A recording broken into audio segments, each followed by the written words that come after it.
Hello, my name is HQ of HQ Reacts. Welcome to my channel. Please do me a favor.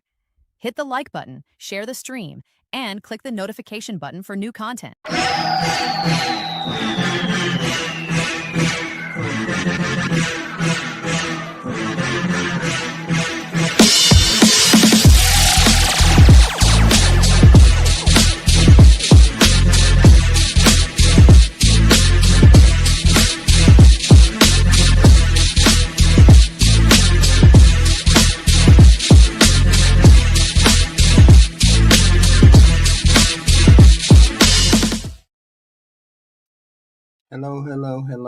Hello.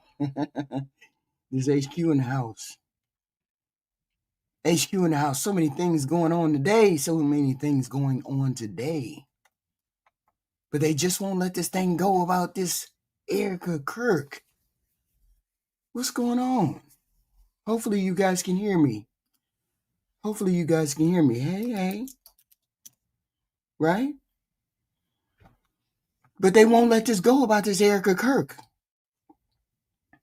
Right? And she's considered craven. I don't understand. But I put the title in here like the widow ERIKA Kirk might be the Black Widow. So most people don't know what the Black Widow is. Black Widow is usually the nickname, and it usually refers to a type of spider, the female Black Widow.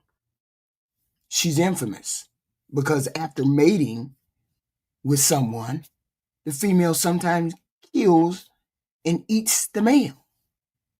Okay? Eats the male. And over time, that spider becomes a symbol in culture for a woman who is seen as dangerous, cold, or using relationships for personal gain. Okay? When people compare a woman to a Black Widow, they usually don't mean it literally. It's more of a metaphor. They're saying she comes across as someone who benefits from or even thrives on the downfall of the men in her life.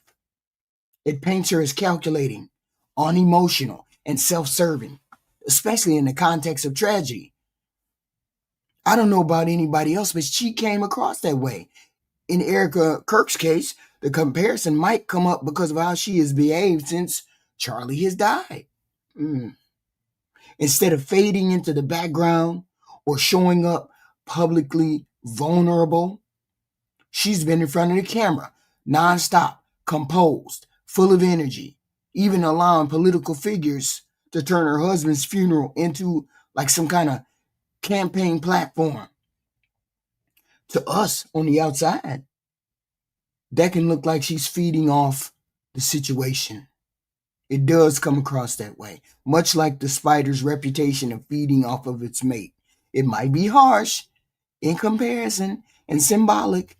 It doesn't mean she literally harmed anyone. It doesn't mean she doesn't care for her husband, but it does capture the public perception of her being overly polished, opportunistic, and strangely energized in the wake of her personal loss. But it seems like she's gathering her wits about her, and maybe it's going on. Maybe that's what she wants to perceive. I don't know. But her first impression, my first impression of that woman, it wasn't through years of her public service. Now, was it? It was from her standing in that little room, after her husband died. Standing in that small room. I don't know where she was at. She was in a podium. I don't know where she was at. Instead of focusing on grief, she immediately pointed that finger to the left. And she came off very harsh. Okay? That choice set the tone for how people view her today. And for many, it left a bad taste in her mouth. It felt rushed, performative, and almost pre-scripted. That's what she came across to me as. I thought it was just me, but it wasn't just me. Okay? Adding to that, people can't help but notice how overly polished she is, how clean cut, how controlled she always seemed to be. What's going on with this woman? At funerals, when emotions are supposed to be the way they are, she giving off an air of rehearsed, unfeeling speech. Her grief is messy, raw, unpredictable. I get all that.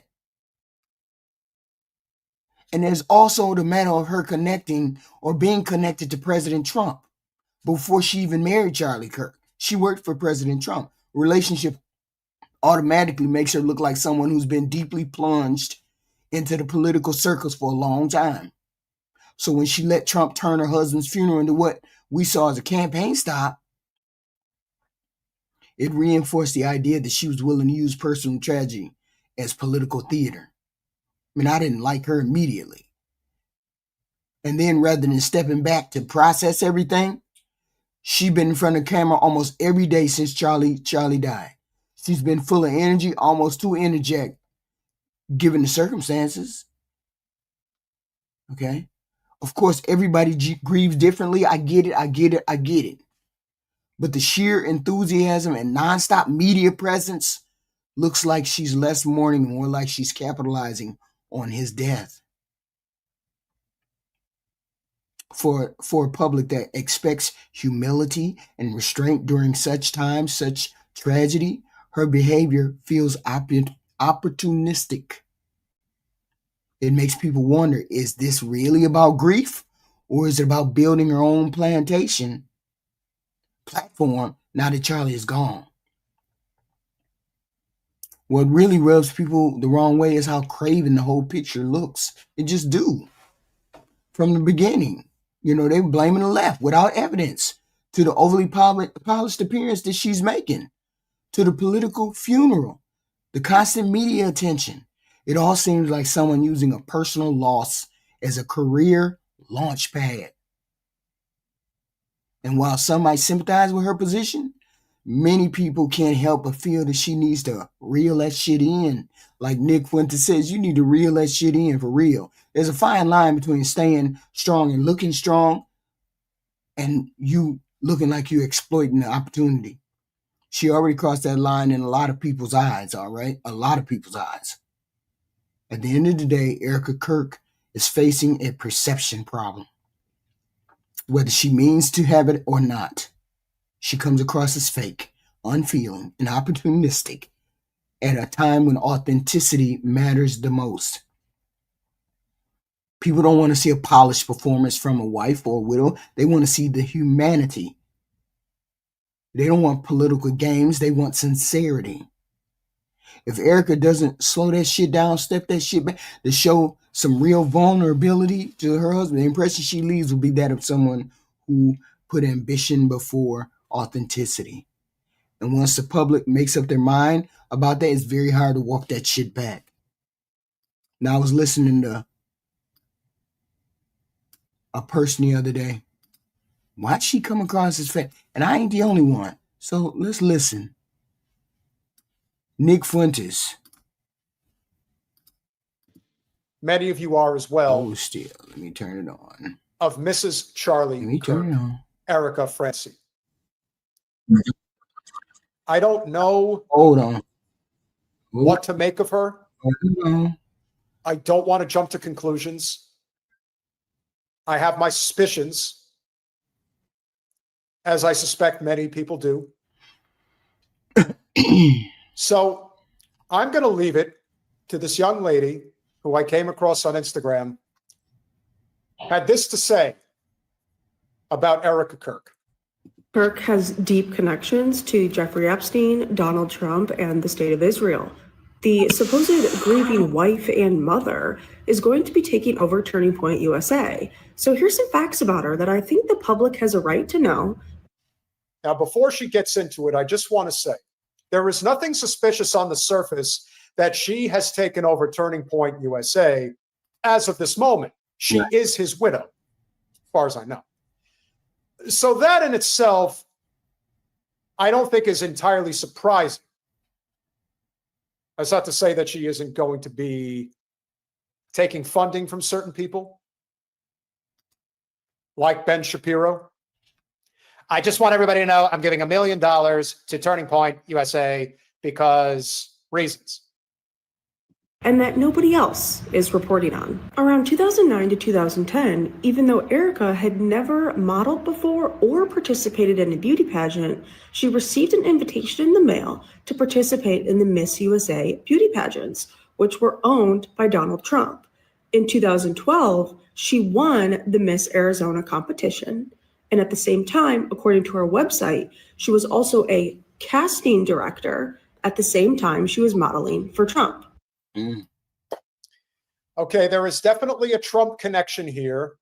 How deep it goes, I can't say. On the surface, it doesn't look good right off the bat. But I will say this. ERIKA Kirk is attractive enough. She's not my type, but I can see people that would be attracted to her.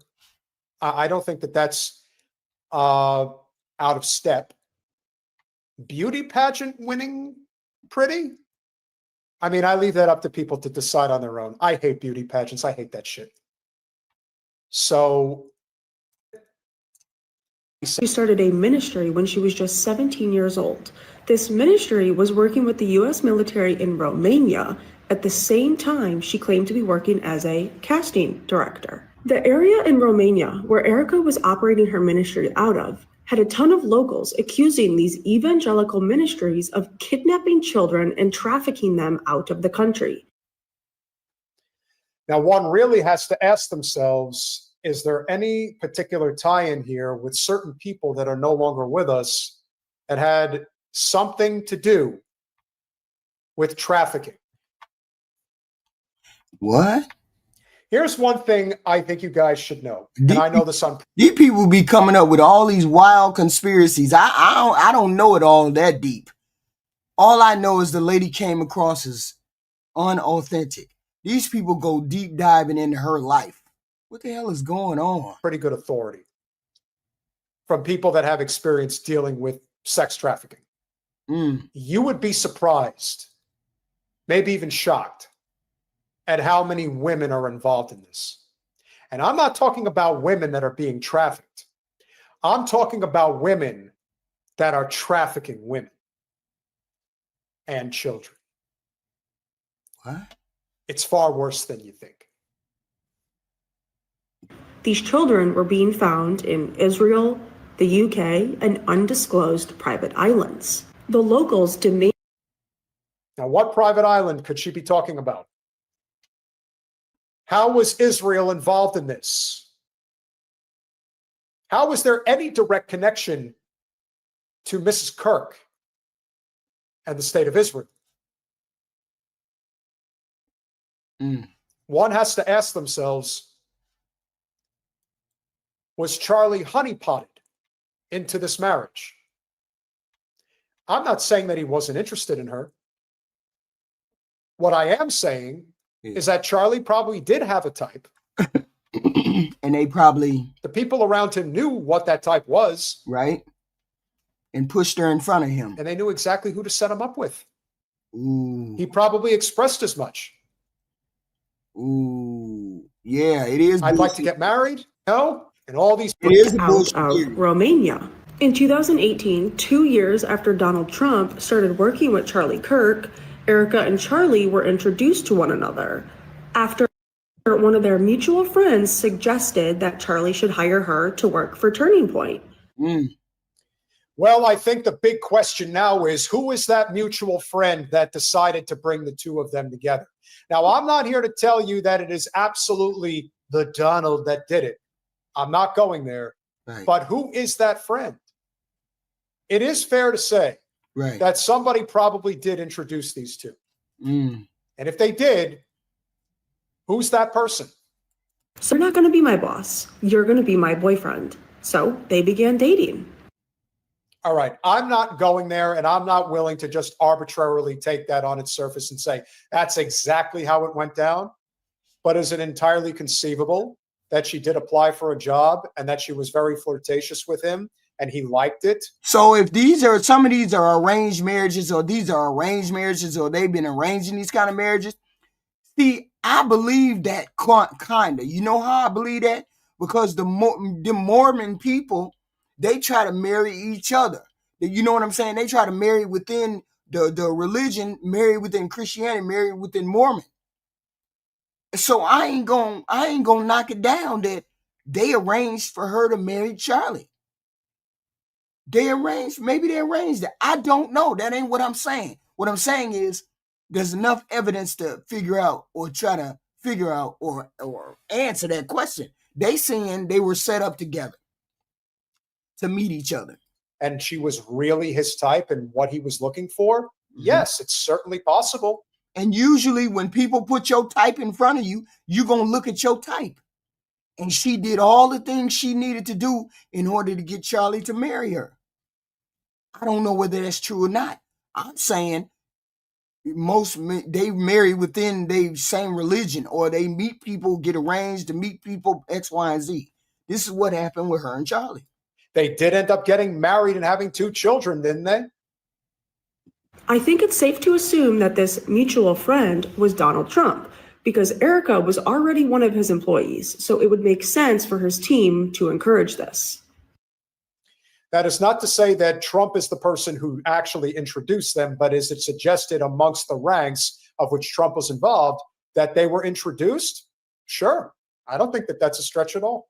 Right. Beauty pageants are a well-known gateway for human trafficking. So with her being a casting director, her ministry working with the military in Romania and being asked to leave, right, along with her very strange behavior of capitalizing on the death of her husband, I think this should be of immense concern to us all. Random people do not get propped up by the mainstream media out of nowhere. That includes Charlie Kirk, right, whose father had deep connections to Donald Trump even before he started working with Charlie Kirk. Now, for those of you who don't know this little caveat, what? And why there is something really sinister going on here, it turns out that ERIKA Kirk's father is a casino developer working with Donald Trump, the chief architect of the Tropicana Hotel and Casino in Atlantic City, New Jersey. Mm-hmm. That just happens to be the hotel and casino that sits right next to Donald Trump's Trump Plaza. Mm-hmm. These guys have known each other for a long time. Yeah. Yeah.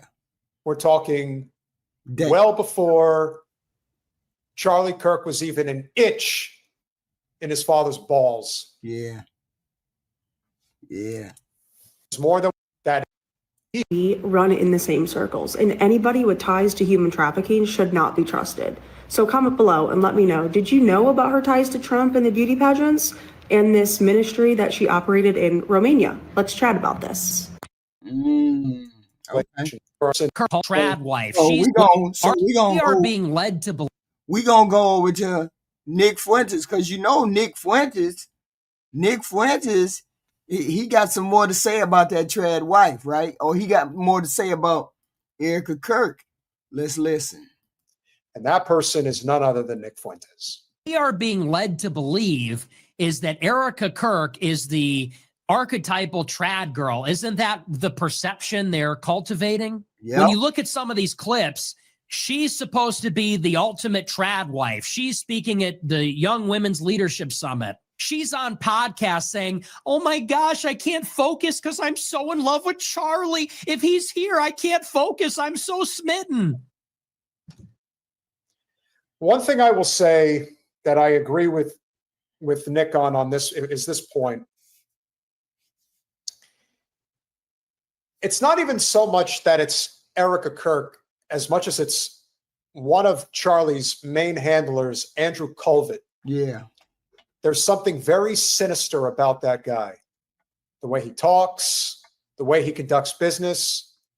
I think it was just a matter of putting strategic people into places.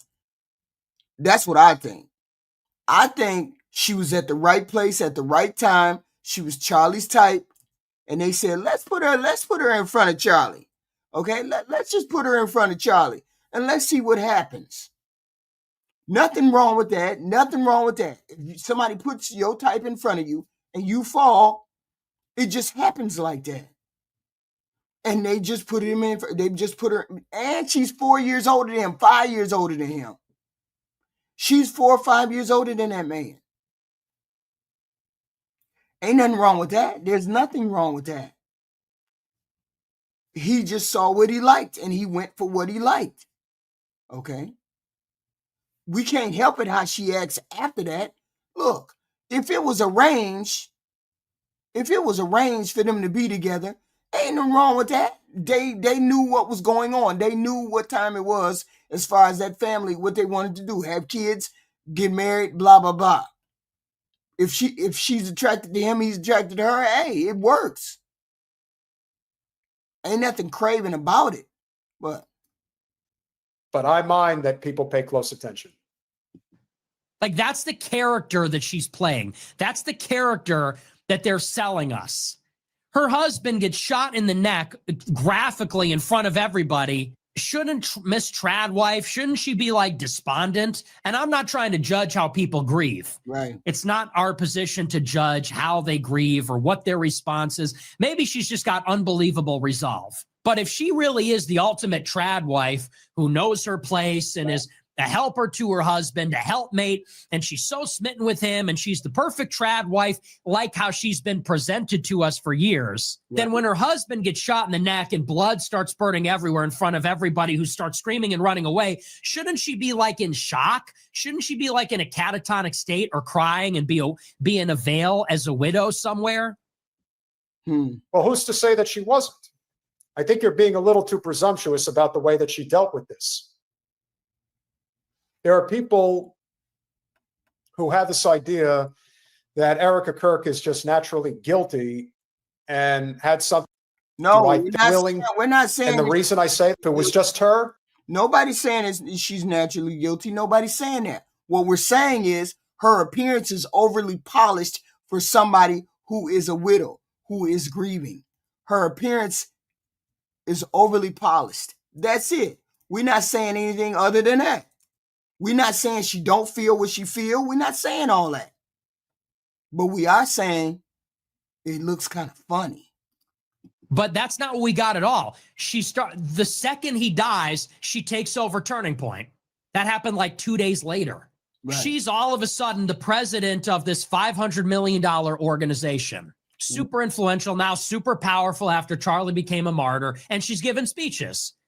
She's given a speech, and the speech, I'm sorry, it's totally canned. The first speech she gave next to his empty chair, she's like doing this weird affect, wiping away tears that aren't there with this scripted speech, you know.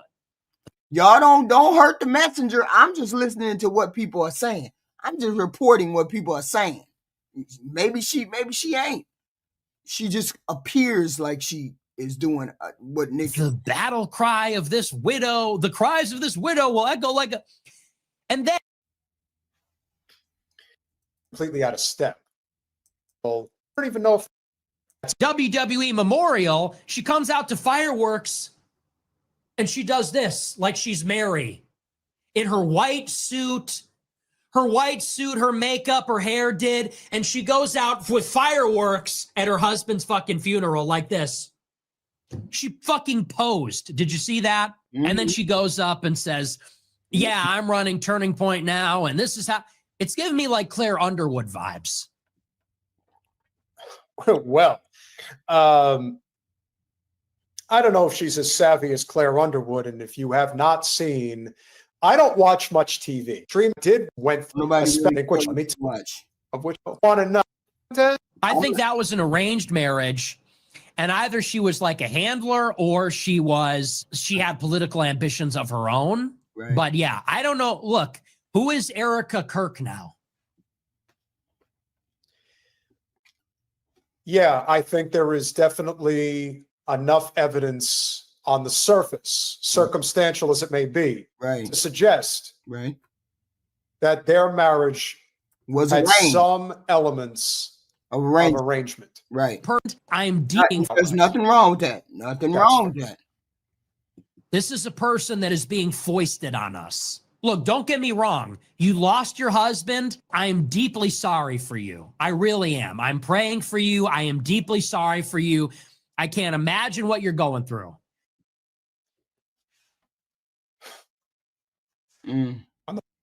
Businessman, take over Turning Point USA, Gravitas, Kirk's auto. Yeah. I do.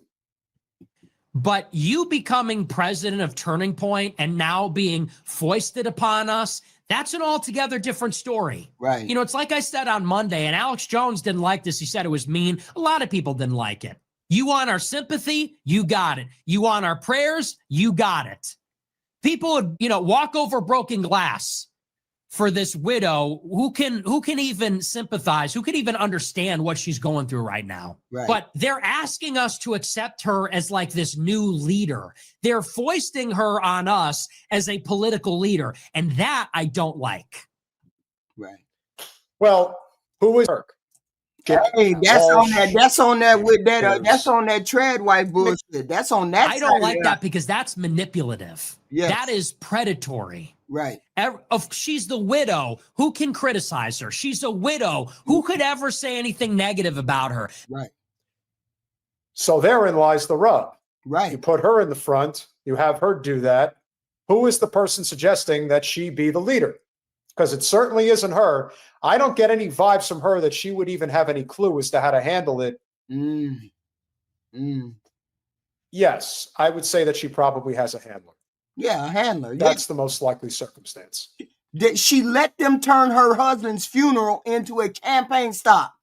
Of course she has a handler. Somebody has got their hand in her back, telling her what to do, what to say, X, Y, and Z. She ain't come. This ain't her. Not at all.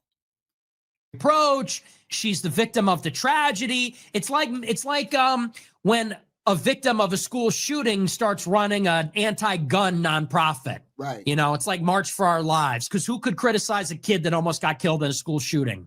It's giving me vibes. I don't like that. I don't like when. Now that's a direct shot at David Hogue and anybody else who has used the tragedy of Marjorie Stoneman Douglas. Right.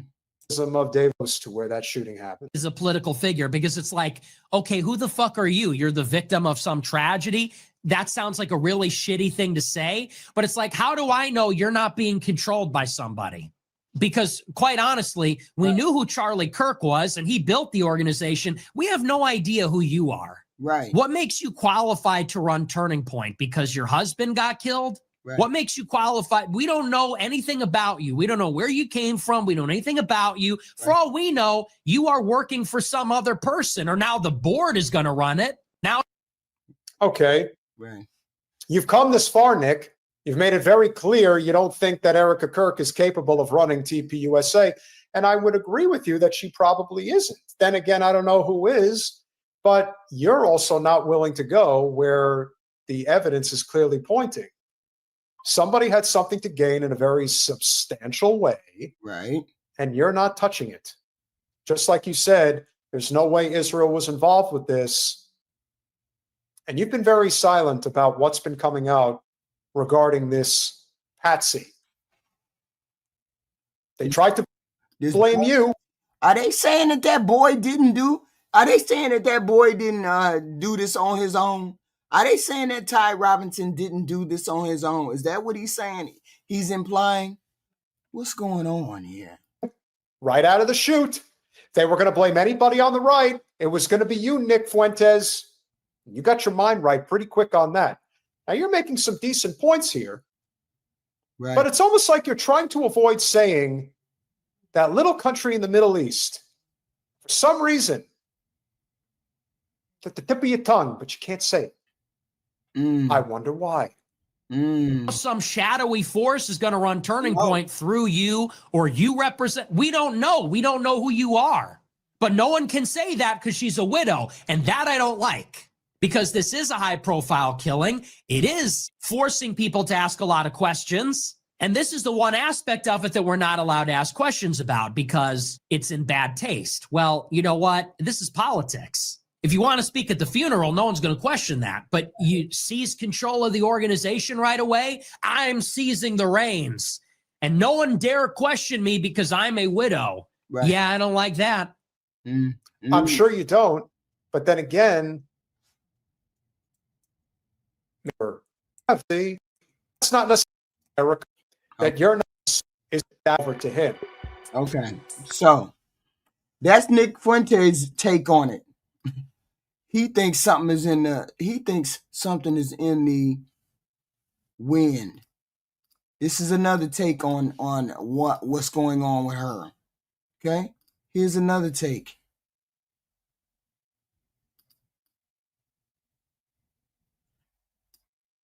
Video and opinion. And yes, we've already covered the fact that she was wearing a Freemason. Support the claim that a lot of these people, in my opinion, are placed in front of us. We think that they're regular, everyday people, come from good families, work hard to get to where they are, but these people are playing roles, in my opinion. And yes, we've already covered the fact that she was wearing a Freemason ring during her video where she was supposedly or allegedly rubbing the hands of Charlie Kirk in the casket, which I do not believe that was Charlie Kirk. Yes, we've already discussed her very odd and unusual behavior during her tribute video and also during the memorial service. I found her behavior to be very odd, which, by the way, that's not what I wanted. I wanted to go to her video and I wanted to see a woman that was grieving, and I was going to feel really bad, and I hated that she had to go through this. But I went to the video and that's not what I found. It was very odd. I'm not going to ignore my intuition and my human instincts, and everything's telling me that that woman is acting. And it turns out that I'm not the only person that believes that, as many other women and mothers and widows, and not only that, but white widows. For those of you who want to say that it's a cultural disconnect, there are many other white widows that also have watched this video that I have later found out that all feel the same thing. Her behavior was odd, but I digress. We've already discussed Donald Trump's odd behavior, not just on the White House lawn when he was asked about how he was doing less than 2 days after Charlie Kirk was supposedly taken out. Right. And he said that not only is he doing very well, but he immediately deflected to some ballroom that they're building on the White House campus. Not to mention Donald Trump dancing and celebrating on stage at the memorial as if this isn't, once again, a memorial. But I digress. We're not going to talk about any of that. I have a lot of new information for you, because we've also already covered that ERIKA Kirk won the 2012 Miss USA pageant, which was owned by Trump, which, by the way, in The Evil Truth Behind the Modeling Industry on Patreon that I dropped several weeks ago, we actually discussed what actually happens to many models, as many models was interviewed a decade ago, and they exposed a lot of the people that assaulted them and what it actually takes to become a top model and to actually win. And how Donald Trump, we also covered in this series, how Donald Trump and Jeffrey Epstein actually worked in this industry together, both overseeing and hand selecting themselves many of the women that modeled. I want you to keep that in mind for later in this video. But I do want to share that ERIKA Kirk actually shared on a podcast one time that she not only never competed or participated in any pageants before, but she also never done any modeling at any point in her life until one random day she received an invitation in the mail to start doing it. So the story is something that takes many women years and years and years to perfect and to accomplish. ERIKA Kirk was able to join and win Miss USA or Miss Arizona within a year or two in the business. Now, once again, in that Patreon video that I dropped a few weeks ago, many of the models talk about how there's only about 1% to 2% of all models, regardless of what they look like, regardless of how good they are, that actually wins, because it's more than just your performance that gets you there. But I digress, because it gets weirder. ERIKA Kirk was also a casting director at the same exact time that she was modeling. Now, it's not clear if she was a casting director for Trump or not, but at the same time that all this was happening, she also owned a ministry that partnered with the U.S. military in Romania. And in the same area where they were working, the locals were accusing many evangelical ministries of kidnapping children. Now, that doesn't mean that ERIKA Kirk... What is this shit? The rabbit hole goes deep with this kind of shit. I don't know what that woman was involved with. I think it's sort of a cult, but that's just me. Mormonism is sort of a cult. I just think so. You just get so involved with religion that they excuse evil. They excuse the things that are going on, and these things are evil. Some of these things are. I don't know for sure, but I believe she was put in front of Charlie Kirk. I believe that's how they met. I believe Donald Trump knew, or he arranged all of these things. They've been setting that person up, or they've been doing that young man. They've been guiding that young man, X, Y, and Z, for a long time. For a long time. This boy is not he has not done all of this on his own. Donald Trump been helping him. Kirk did this, and I'm not accusing her of orchestrating these things or being behind this, but it is responsible for me to state that during the same time and the same area that her ministry was working, many of them were being accused of kidnapping and trafficking children. And yes, the responsible thing to say is many locals could be lying. That's true. Yeah, but apparently this is not the only report that happened there, where they said there was some kind of kidnapping, some kind of child exploitation. The other guy said the same thing. The other lady on the other video said the same thing.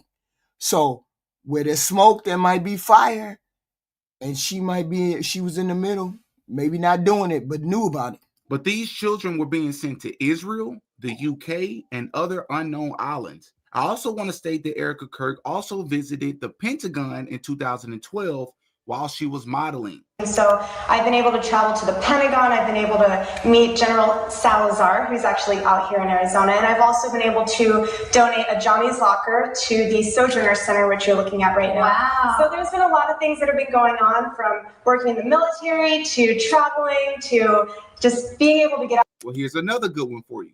Did any of you know that before any of this, any of the pageants, any of the modeling, ERIKA Kirk, before she was ERIKA Kirk, was actually an actress on television? Here's a clip from Bravo's reality show, Summer House.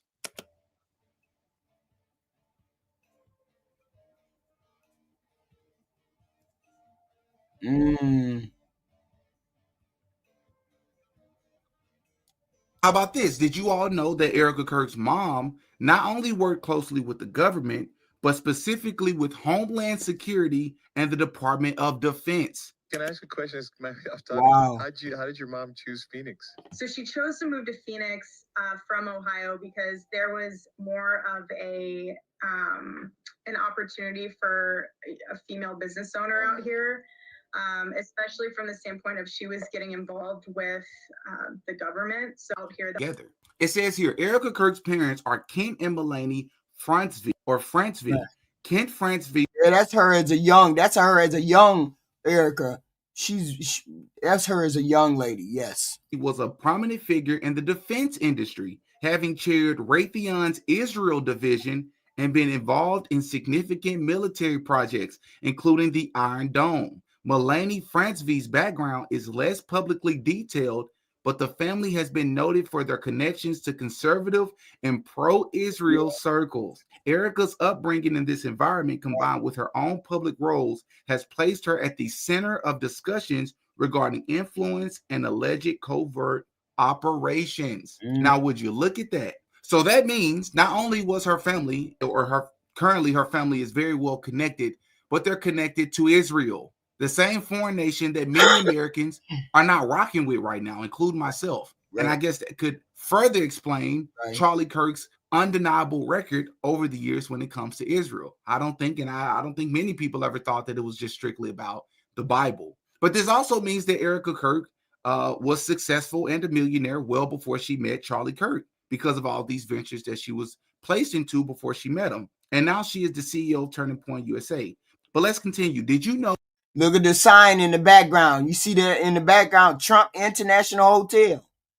So she worked for Trump, and Trump put her in front of Charlie Kirk. Trump put her in front of Charlie Kirk. They introduced her to Charlie Kirk. She's older than him. So she was like, yeah, he going somewhere. Let me jump on board. Yeah, arrangement. They arranged all of this, I bet. That she is actually currently considered the most powerful woman in the country, and many are suggesting that she should run for vice president in 2028 alongside. What are they talking about running for vice president? She would be just as bad as that Sarah Palin idiot. No. J.D. Vance, as many view Charlie Kirk as a future. Yes, Ty Bro, yes. Future presidential candidate himself. And it also doesn't help when there are emails going out from Turning Point USA where ERIKA is stating that she will, quote unquote, carry Charlie's torch. But we'll see. Let's talk about ERIKA and Charlie's first date. Apparently, it was for a job interview only after a quote unquote, close friend recommended that Charlie should hire her as they were celebrating a new Turning Point USA location. Right. This was back in 2018, which is only 2 years after Charlie and Trump. 2018. So 2018 and it's 2025. So that was 7 years ago, right? So 7 years ago, he was 24, right? He was 24 and she was what, 30? She was 24 and he was 30. Jesus. Yeah, he was young. You think he was ready to get married? You think he was ready to settle down? They threw that girl, that fine-ass girl in front of him and was like, yeah, we gonna have him all wrapped up into this. 2018. He was only 24. 24, 25 or something like 24 or something like that. Started working together on Trump's campaign. Remember, at this time, ERIKA Kirk had already been working under Trump in the modeling industry. So it would make the most sense to me that either Trump or someone close to Trump recommended ERIKA. Storytelling. So we're here at Bill's Burgers in New York City.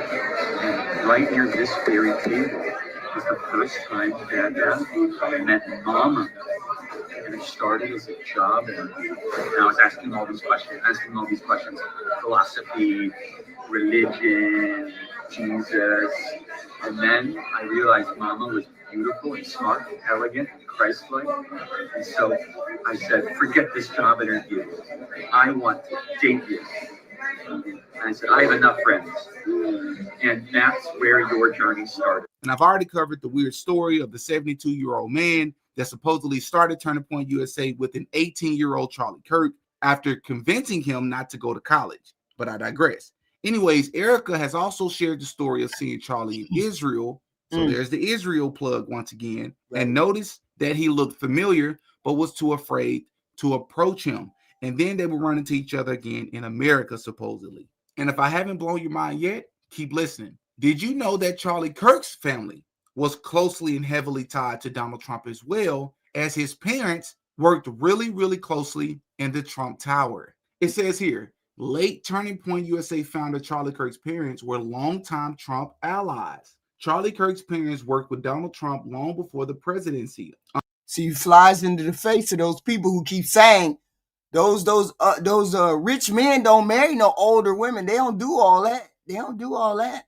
People marry who appeals to them, regardless of what they do. Unlike their extraordinarily famous son, Charlie's parents did not spend a lot of time in the spotlight. Not much is known about his mother, Kimberly Ann Kirk, but we do know that Charlie's father was Robert K. Kirk, and Robert had a pretty strong connection with Trump long before his son did. It's unclear exactly how Charlie and Trump became acquainted, but it's likely that it was through his father and the work he once did for the Trump organization. Right. Kimberly's career and her affiliations are mostly unknown, while Robert was a businessman who worked as a project architect manager on Trump Tower in New York City. How many people do you know are able to create a multi-million, well over $100 million yearly annual budget organization by the time they're 25 years old? Not saying that it's impossible, not saying it's never been done before, but you have to be connected to the right people. You have to be selected to do these type of things in this. Because they picked Charlie.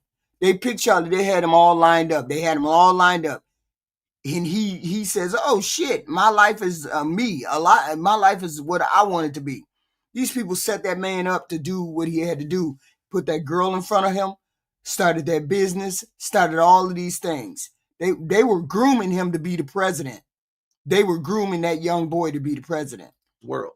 What we were taught as children, how you can do and you can make it and you can become whatever you want. It's a lot of stuff that was left out, like privilege, like connections, like being a part of these secret organizations and societies. But not only that, ERIKA attended a Jesuit university, which is Regis University, located in Denver, Colorado. And her grandfather is a guy by the name of Carl Kenneth Franzvi, who was the vice president of American Banking Note Corporation, which is the same one tied to secure printing and IDs, and was Grand Chief of the Independent Order of Vikings, knighted by the King of Sweden. But we go a little bit deeper. Meanwhile, Charlie Kirk's Turning Point USA UK launched at the Royal Automobile Club under Prince Michael of Kent, Grand Master of Freemasonry.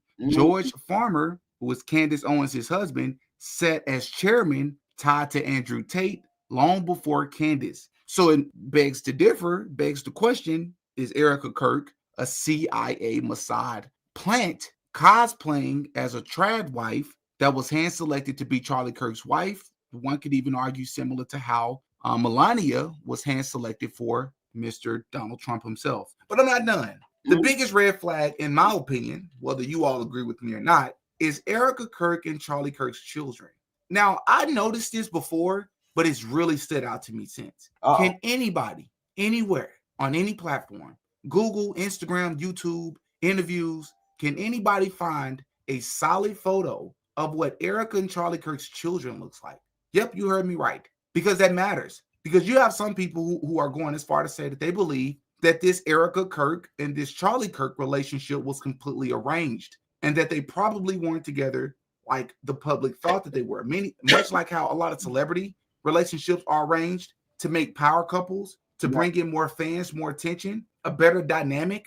Because whenever you have a spouse, it just looks better. Sort of how that works in the industry, in the music industry or in Hollywood. Right. What makes it any different here? I went to ERIKA Kirk's Instagram, and just about everywhere I went to look, it's very difficult to find any photo, not only of their children, whether they're in interviews, whether they're out to eat, whether they're at the zoo, whether they're walking in the park, they always have their children's face hidden. But it's also very difficult to find any pictures of ERIKA Kirk pregnant. Even though it's easy to fake pregnancies, it was very difficult to find that. Now, for those of you who want to be devil's advocate, you're going to say, well, I mean, a lot of parents do that, right? Like I know for a fact, J. Cole, the rapper J. Cole, is very difficult to find his children anywhere on the internet as well, right? But I think you can find one or two photos of what they look like. It's because he wants to keep his children out of the spotlight. He don't want to ever use it. He's talked about this in his music over the years. Right. He does not want his children to be used to gain a. Yeah, that in and of itself doesn't make it a conspiracy. It's just weird. I mean, usually you'd have the child. You know, if you're posing for pictures, you everybody would be posing, be able to see the children be on full display. But none of the children are full display. She's not pregnant on camera. How is that you're not pregnant on camera and your husband was a famous person and you never showed up in public pregnant at all? Attention or sympathy or more fans. He wants people to like him for his music or dislike him for his music. He don't want to use his family for that reason. Are you all going to make that same argument for a person like Charlie Kirk and ERIKA Kirk, who encourage people to get married, have children, build a legacy? You're going to not show what your children look like? And it's very, very orchestrated. In every video and photo, they go out their way to make sure that their children's faces is completely turned. They'll cut the video short before their child's face is shown. That's weird to me. That's weird to me. Now, for those of you who want to say, all right, Didi, what's your point? What are you getting at? Well, I don't fully know what I'm getting at outside of the fact that, once again, there are many more red flags when it comes to this situation. Things aren't adding up, and there's a certain picture that's being painted here. And the more and more we investigate, it's becoming more and more obvious to me that these people that are placed in front of us are not who we think, even though we want to believe that so badly. They're just not. Right. So at the very least, that's what I'm stating. Right. Will I go as far to say that this relationship was arranged? I'm open to believing that. I'm also open to believing that this assassination may have not been an assassination. Right. I'm not going to full out come. Yeah, that Thai guy, he's pleading not guilty. I mean, he's saying not guilty. I don't believe the messages that he left about to his partner. I don't believe none of that stuff. I don't believe none of that paperwork or those messages that he supposedly left for his gay friend or trans friend were real. He just laid out everything all in a cohesive statement, all right in a row. It don't make sense. I don't want to just say that as of yet, but I'll include the video that's convinced me that Charlie Kirk may have even been in on it. I'll include that version on Patreon because, of course, for obvious reasons, I can't include that on YouTube. But I will say this: I'll make it free for everybody to watch. Oh yeah, I believe it. I don't think anything of the arranged marriage. That just is what it is. I believe that their religion, their faith, and all of that. I believe they intermix, they introduce each other to each other, and that's how it happens. It ain't weird at all. You don't have to pay. You just have to become a free member. To watch it. So I will include that on Patreon, and you do not have to pay a dime to watch it. But yeah, and I want to state this again. I made a post yesterday. Yes, I'm skeptical of Candace Owens, like many of you are, because she has incredible reach, and you can't get reach like that as we've seen unless you're controlled, right? The Catholicism piece, I don't understand it. It's cringe. It's like I'm with Candace 99% of the things that she talks about. And then she starts talking about Catholicism. I'm like, Candace, stop. Like I start twitching. I'm like, I don't get it. You have a team, the level of research, and you're talking about this Mary stuff. Like, it's odd to me. It's odd.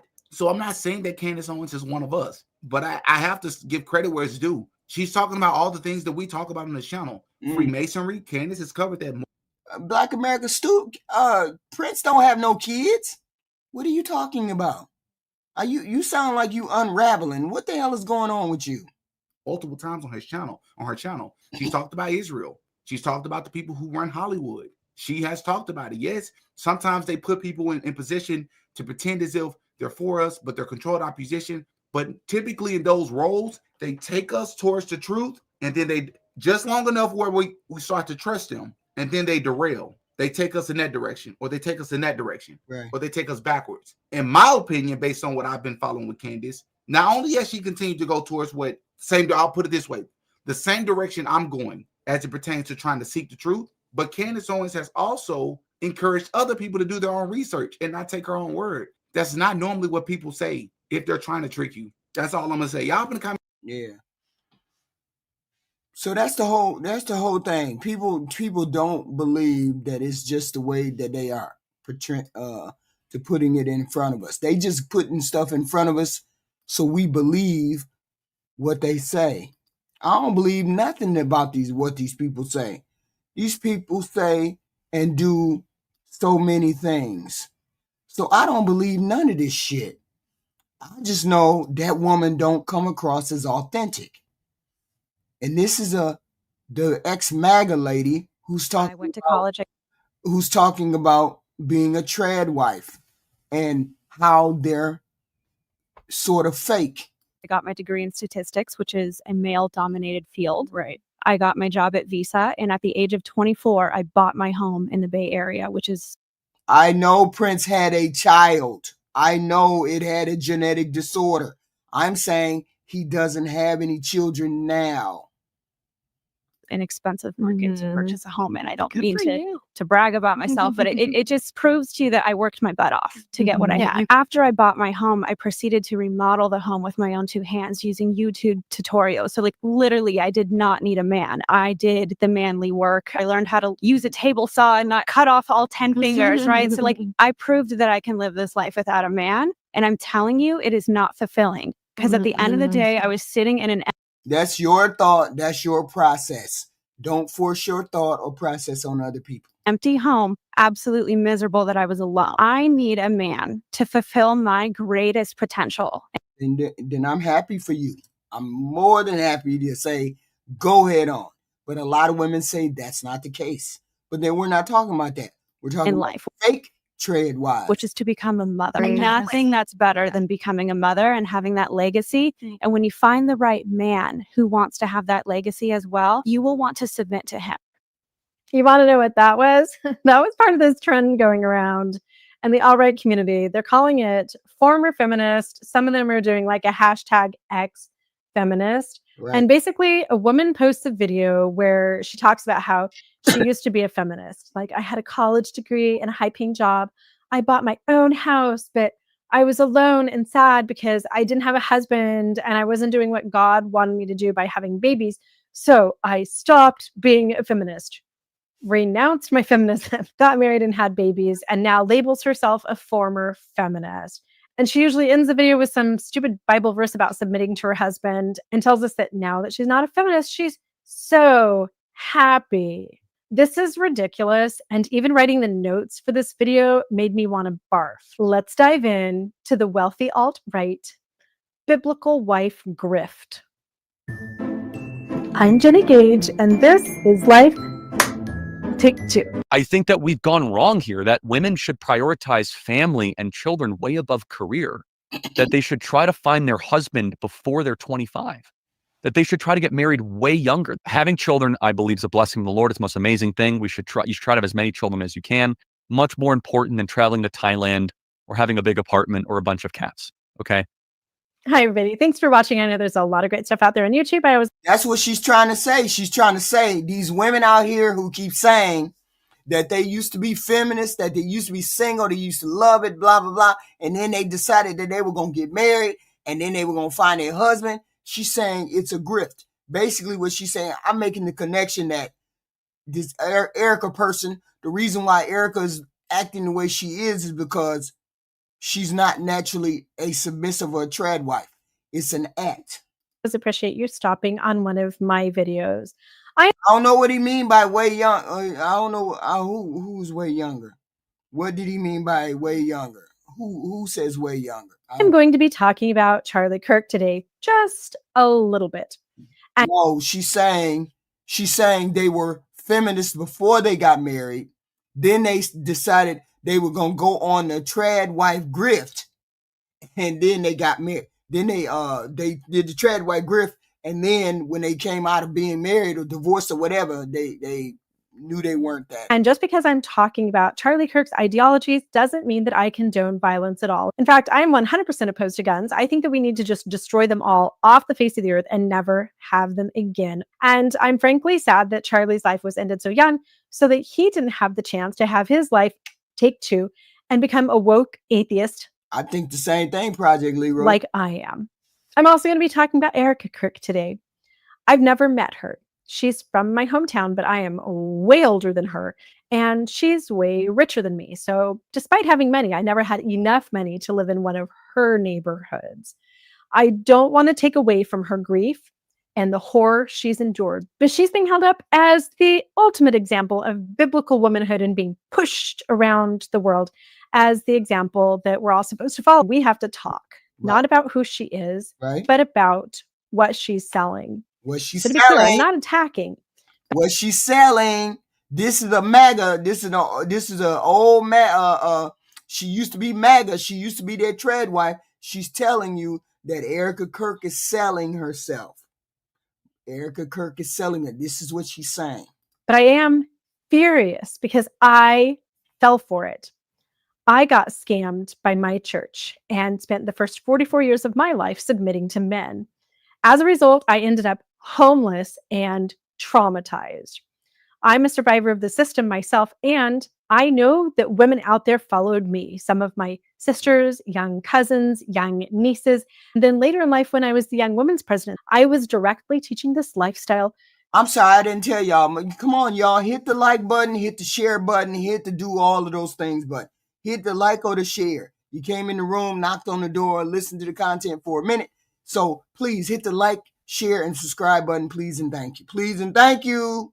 2 young girls. So no hate on ERIKA, but consider this video a Google review of the lifestyle. It sucked. 0 stars. Product not as pictured. I sent it back.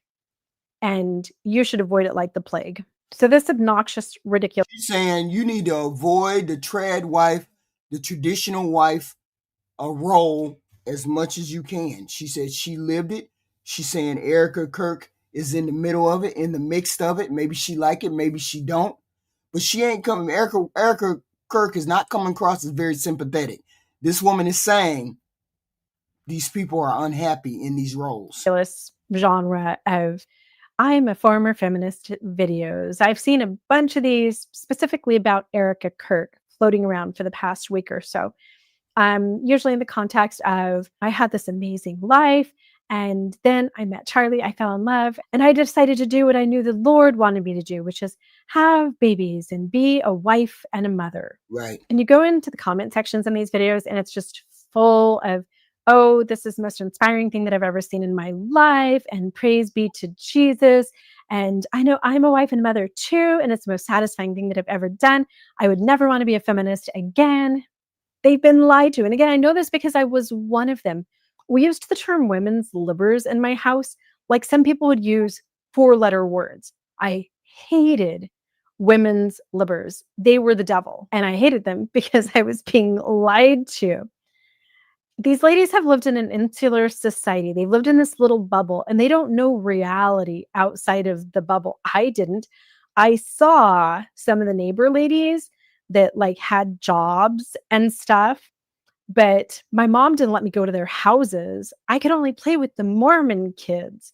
that kept me in the bubble. So I really didn't know the reality either. The Mormon Church opposed all civil rights, by the way. It was racist. They didn't want women's lib or Black rights or anything. I was born before Black people in the Mormon Church could even like have the priesthood or get married in those Mormon temples or anything like that. So Mormon prophets have been quoted as saying things like, divorce started to happen because women went and got jobs, and women come home from the typewriter, come home from the laundromat, take care of your children, do what God wants you to do, be a wife and a mother. The Mormon Church, the Evangelical Church, Turning Point USA, all of these institutions are all the same. They're just different cookie recipes. Maybe the Mormon Church was snickerdoodles. Turning Point is oatmeal chocolate chip. But they all wanted to suppress civil rights for one reason, because they were seen as a threat to the religion. Church leaders demonize feminism, and that makes church Do I believe what, Black America? Do I believe what? girls afraid of it. And when you're inside that bubble, you don't realize that the rest of the world doesn't view feminism like that. Right. So they're all out there posting these videos. I'm a former feminist. I don't believe feminism is like that. You already know how I think about feminism. I don't think feminism has anything to do with why we have the fucked up things we have. This kind of marriage, this kind of Mormon marriage, fuck yeah. Hell yeah. If she's saying your civil rights or your rights get suppressed and the only thing you got to do is sleep, eat, kids, and a husband, oh, hell yeah. Oh, hell yeah. Ain't no way I would refer a woman to do that. Ain't no way I would refer the woman to be involved in this kind of marriage. Hell no. Like other people might post, I'm a former drug addict or I'm a former murderer, because in their group, they've bought into the lie. And they think that feminism is this horrible thing. Another reason why the gals in this alt-right religious community are doing these videos and saying these things is that they genuinely think that they hold the corner of the market, that they own the patents on all things that are good and noble in the woman sphere, what they would call biblical womanhood. Why do they think that? Well, the answer to that all comes down to the Garden of Eden. I acted the Garden of Eden out in the Mormon temple a million times. Like literally we acted out Adam and Eve eating the fruit and the snake and Jesus and all this stuff, right? Like we physically acted that out. You can go watch some videos. Maybe I'll post one in the description. If you're not familiar with Genesis, God made Eve out of Adam's rib as a helpmeet. Eve ate the fruit and was punished. I had to bow my head and say yes to obeying my husband because Eve had eaten the fruit and been punished. There's a scripture, neither is the man without the woman, nor the woman without the man, thus saith the Lord. Right. And then all of the leave and cleave, which causes widespread tribal decay, cutting the woman off from her family. But we'll talk about that another day. These alt-right Christian cultists think that you're not a good woman if you don't find a man, submit, be a providence woman, be feminine. And being feminine to me just meant like hair extensions, eyelash extensions, push-up bras, milkmaid dresses, quote a few Bible verses, have babies, make a bunch of homemade food, and submit. And here's a little bit of what submit meant to me. Submit meant that if I wanted the red car, but Jake wanted the black car, then we bought the black car because he was the husband. Right. I was a biblical woman. I wore biblical womanhood like a mantle, which, I mean, honestly, when you think about it, that's like just putting on the costume of biblical womanhood. That's my take on it. Right. But the nice thing about that cloak of womanhood or putting on a costume is that you're able to recognize the other good women when you're out and about. So again, like I'd see some of my... She said she put it on like a cloak, like it was a costume, like it really wasn't what she was. So no, I would not. This is wild. I mean, it's a fascinating look into that whole life and all whatnot. She's saying this is the life that ERIKA Kirk is living. So don't be mad at her because she's been raised to be in this lifestyle. She's raised to believe all of these traditional things. Now you got to know what a feminist is, woman. Well, you got to know what a feminist is, Black America. A feminist is a person who believes in and advocates for gender equality. The idea that men, women, and people of all genders have the same rights, opportunities, and respect in society. So that's what I do believe in. So if you take the literal definition of what is a feminist, I believe in gender equality, that men and women of all genders, ages have the same rights, opportunities, and respect in society, then yes. If you take the literal definition, then yes, I would be a feminist. My neighbor ladies who had jobs and came home from work in like their little pantsuits after being gone all day making. No, in where she is, they don't believe in gender equality. That's what she's saying. She's saying they believe in X, Y, and Z. Whatever those alt-right people or those trad white people, all those people believe. Yeah, she's Mormon and all that. They believe in subjugation of women. I don't believe in subjugation of women. I believe we all have the same rights as men. Men have the same right. Women have the same right. I believe in all that. Okay. Most people do. Most people believe. Most women believe they should have the same rights as men. Most women do. So yes, most women do believe in you in having the same rights as men, and most men believe women should have the same rights. So we all feminists. Making money, and I could see from the outside that they didn't have on the cloak of womanhood, and that allowed me to judge them, even from the time I was like a little girl, because they weren't as good as my mom. That right there, that one size fits all, that the Bible has a prescription for what a non-feminist woman is and what a feminist woman is. Right. That causes these women to think they're better than the rest of us. Right. That's the problem. That's the problem. And that's where you run into the issues in these marriages. I thought it was better than all of you out there who are working and not having babies and not getting married. And like, I felt that deeply. Right. Another reason they're doing these videos is they think feminism means that you're a man-hating hoe with a cat who eats frozen food for dinner, spends her whole life just working her way. Absolutely. That's what they think a feminist means.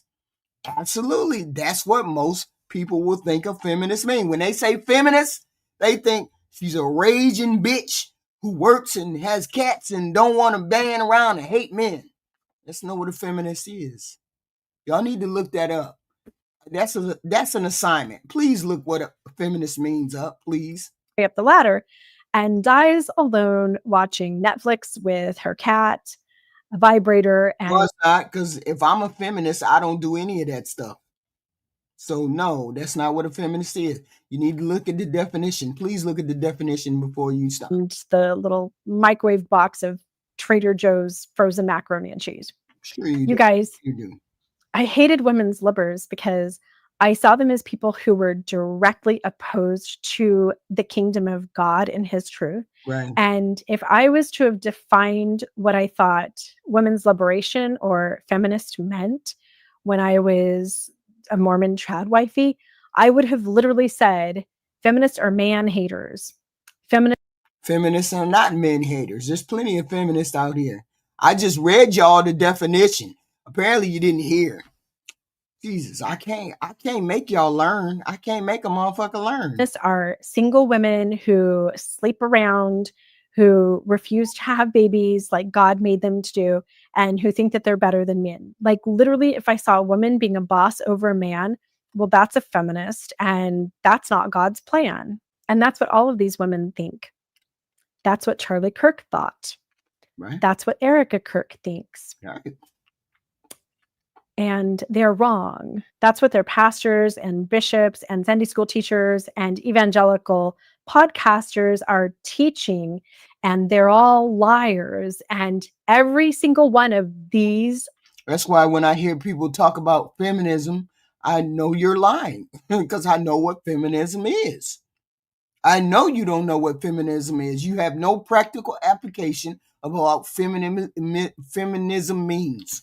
Specifically, if you come across as, I hate feminism, you have no practical application of what it means. Alt-right church-going women is a feminist. And here's the part that actually makes me furious, because I was a real biblical wife, as were my grandmothers, my aunts, and really every woman in the community around me. I dropped out of college at age 19 because my ex-husband, Jake, said he wasn't going to pay to educate a housewife.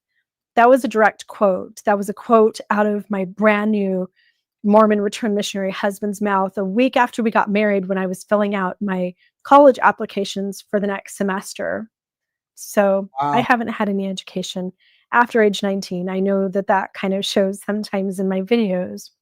I didn't use birth control. My church leaders taught me the doctrine that I was to let God be my birth control. So I had an open womb. That's a phrase that I used. I was the handmaid of the Lord. No birth control. Absolutely no birth control. The only reason I didn't have more kids is I had fertility problems. But I spent a lot of my adult life barefooted and pregnant and changing diapers and nursing babies and being a mom. I didn't have a job or even a bank account. And I know that there are so many people out there who can't even imagine that, but I just want to share this. I still belong to some of my old trad wife groups on Facebook and Instagram and other places. And this post was just today from a young traditional wife, a young Christian wife who is following this example that women like ERIKA Kirk are teaching her. People like her pastors are telling her that this is what she should do. Right. And it's so sad. She's like, no, I don't have a bank account. Sometimes my husband lets me borrow his debit card so that I can go to the store and buy something. But sometimes I just want to buy myself a new shirt. So what if I just ask him for like $20 to $50 a week? You guys, when these women stand up and shine this example to their community, this is having real life impact on people who are trying to live it out exactly as it's prescribed. So yeah, I didn't have a job or a bank account. My name wasn't on our family business. I worked for free, just as my husband's helpmate, as his personal assistant, doing anything he needed me to, sometimes going out and doing sales calls, sometimes managing our sales team. Living in this modern day, there are no women who are going to be happy doing that right there. No women being happy. This traditional wife, it's very rare that they're going to stay together. It's very rare that she's going to not want to progress in her life. No way. No way. But people think traditional wife staying at home, not doing anything, just having kids and babies, that's okay for a while, but that it's not going to stay okay. And most men and women should know that. You should know that another person needs to grow in a relationship. Just wild. I didn't pollute my godly position as a woman and wife by accepting money for that. My husband actually made all of the decisions. He once came home and told me he'd sold my car. He bought all of my cars without me going to the dealership and asking what I wanted or having me test drive or anything. The very first car that I bought was this spring, and I'm a 51-year-old grandma. Wow. And I know I've posted some videos about that. It was such an emotional thing just to sign the papers and buy a car. He would sell our homes without asking me, and my name wasn't on them, so I had no power over any of that. This is the worst. And I had to submit to this. He was my husband. I gotta listen. He gave our adopted child to my sister-in-law without asking me. He came home one night, said, our 4.5-year-old child is now going to my sister and her husband. We're unadopting him. And the next day he was gone. I just reunited with him last. What? Did y'all hear that? What did her husband do? Listen to this shit. 1-year-old grandma. And I know I've posted some videos about that. It was such an emotional thing just to sign the papers and buy a car. He would sell our homes without asking me, and my name wasn't on them, so I had no power over any of that. This is the worst. And I had to submit to this. He was my husband. He gave our adopted child to my sister-in-law without asking me. Came home one night, said, our 4.5-year-old child is now going to my sister and her husband. We're unadopting him. And the next day he was gone. I just reunited with him last. That's fucked up. That's fucked up. That's fucked up. Wow. She said, I had to submit to my husband. I had to submit. I hope this is not. See, this is the extreme case, and this is why motherfuckers don't want to get married, and a lot of women don't want to put themselves in this position. If this is what you mean by submit to the trad wife thing, hell no, I would never recommend a girl go into this. Never. Not in 2025. Ain't no way. Ain't no way. Month, by the way, for the first time. That was part of this trend. Oh shit. I'm sorry, y'all. Hold on. My church leaders taught me the doctrine. Hold on. I hit the wrong button. Our 4.5-year-old child. So, yeah, what I'm saying is, this is an extreme case, and I get it. I do. But the whole point is, you have a lot of these women fleeing these relationships. It's beautiful to get married. It's beautiful when you have a partner. It's beautiful when the man, there's certain things that he take care of, and he does what he wants to do. And he's a nice human being. He considers what you want. He talks to you. He has conversations with you. You guys have fun together. It's a different story. But it ain't nothing nice when somebody comes home and tells you to do X, Y, and Z. Nobody likes to be told what to do. That's why these marriages are not lasting. That's why the marriages are not lasting. Because you forget autonomy. If you forget that every human being has autonomy, and you feel as though the Bible tells you that your wife has to do everything you say, submit to you and all of that, if you actually deal with in that kind of rhetoric, or you deal with that kind of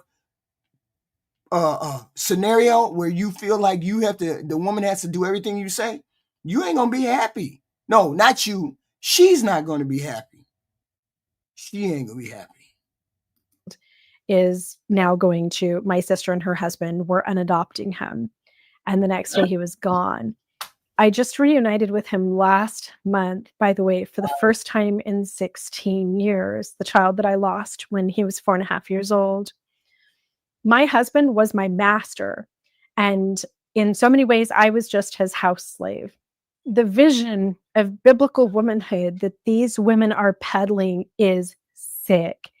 It destroyed my life, and I have heard stories now for the past almost 7 years from other women in this lifestyle from around the world. So it makes me furious that these women aren't actually living it at all. Ironically, after I don't know how many thousands of speeches Charlie Kirk has given at campuses telling women, don't get your degree, get your Mrs. degree, get married and have babies. What you do doesn't matter. Right. ERIKA Kirk had degrees and careers. She didn't get married at age 20 like me. She has a podcast and a clothing company. She was a realtor for this posh real estate company in New York. She's a powerful woman and in every way a feminist.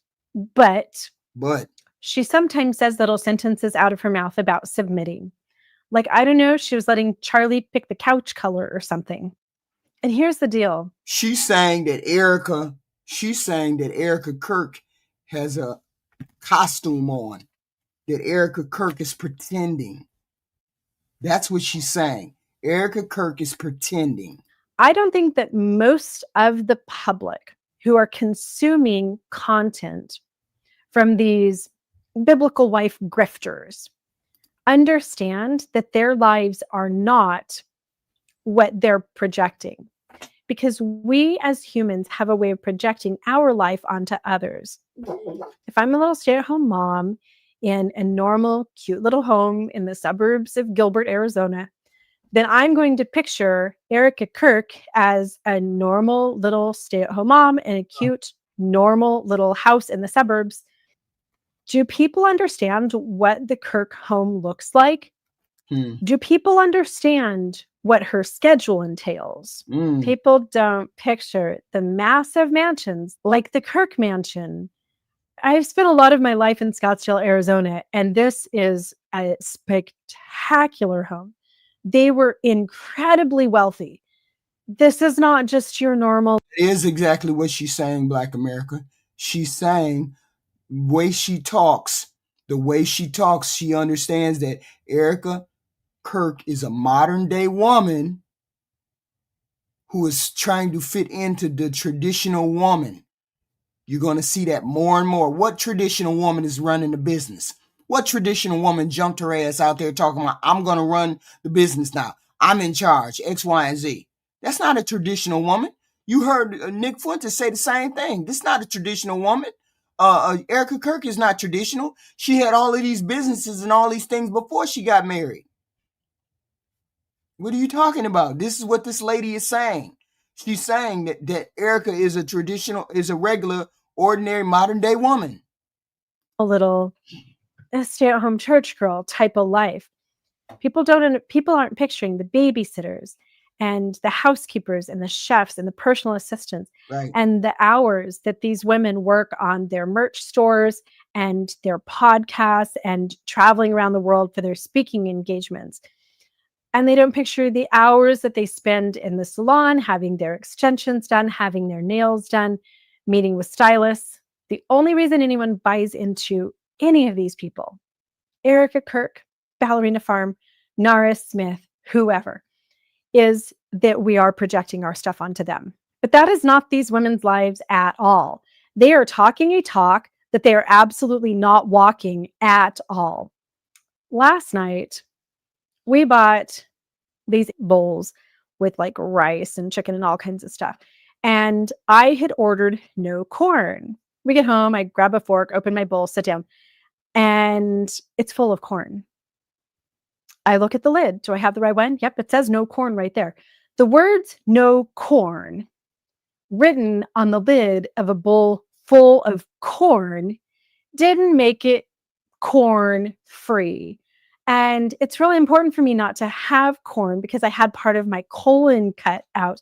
And I've had 2 almost life-threatening abdominal obstructions and resulting perforations because of corn. I love corn, but I have to have a corn-free life.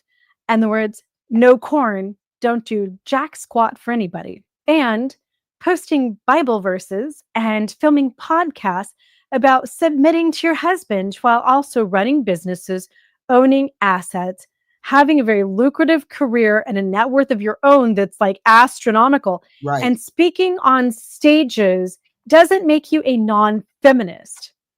It's just a label slapped on a bowl full of corn. And let's define feminist for just a minute. They have the wrong definition altogether. Again, I thought that it was like these hoes who just like... That's what most people think. These hoes sleeping around, doing this, that, and the third. That's what they think. That's what most people's projection of them is. That's not how that goes. She's trying to explain that's what people think in their religious world or over there. I don't know. But this is why. To sleep around and never get married and like defy God's will, like satanic apostate women who were so money hungry, they just wanted careers instead of a husband, right? That was my definition of feminist. I'd love to hear your definition of feminist. Will you drop that in the comments for me? You're right. Here's my definition now, and I wear the label proudly.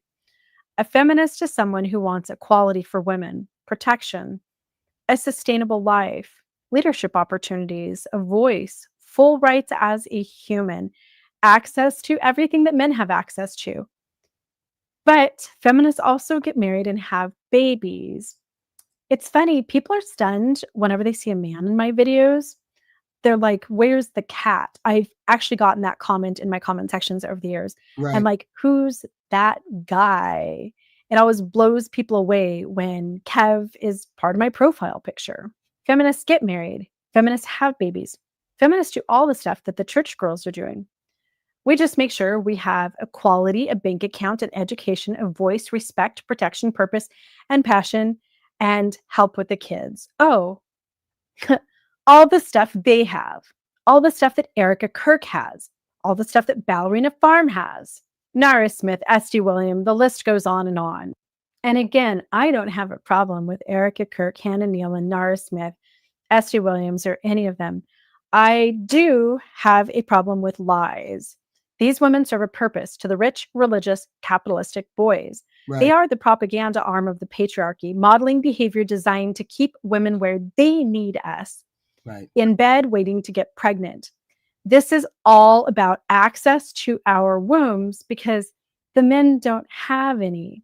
Everything else is just fluff to distract us. Their ultimate fear is birth strikes. They want to be dads and they need workers and they need women and they need us to be willing to have these children. And they want to keep women in boxes where, oh, okay, she's the one that's having my babies. She's going to have my babies. That's all she's going to do is do what I say. Don't go here anywhere. Don't deal with other men. Don't X, Y, and Z. It's all about control about women. And I get it. I do. Some of these women want to be controlled. It's easier for them to be controlled. It's easier for ERIKA Kirk. It was easy for her to be right there under Charlie because she had the best of both worlds. She had the money, submissiveness, all that other good stuff, but she really was a modern day woman. Soldiers and taxpayers. She's a modern day woman. She's just pretending to be what she's pretending to be. Or their fragile, completely non-sustainable patriarchy just collapses. Read my Power, Priesthood, and Pussy Substack. That's all it is. The patriarchy is playing these girls, and they don't even know it. When a rich white woman like ERIKA Kirk, with degrees and LLCs and a global audience, preaches to Alabama high school dropouts. I use that as an example because I specifically recently received a DM from an Alabama high school dropout who's in a terrible situation. When a woman like ERIKA Kirk preaches to that girl about submissive biblical womanhood, right, she will never know the danger that she's putting other women in. She can't. Rapunzel in the Tower has no idea what's down there. I do. And that is why I am a feminist. I think that behind every feminist is a dose of hard reality. Growing up with a single mom, or maybe like growing up with no mom at all because dad killed her, I have heard so many stories. Whoa. Did she say because dad killed her? What? Oh, shit. In the years that I've been a women's rights activist. And it breaks my heart and it makes me mad and it makes me do videos. These women are not submissive biblical wives. If they have a microphone, if they have a camera turned on, if they have a ring light in the background, if they have a podcast at an LLC and they have an education and a career, they are feminists. They can be Bible reading, church going, married mommy feminists. But y'all got to stop doing these former feminist videos because they are just the biggest bunch of bullshit that I've probably ever seen online in my entire life. Getting married and having a baby and having your husband pay the mortgage, that doesn't mean that you're not a feminist anymore. What the hell?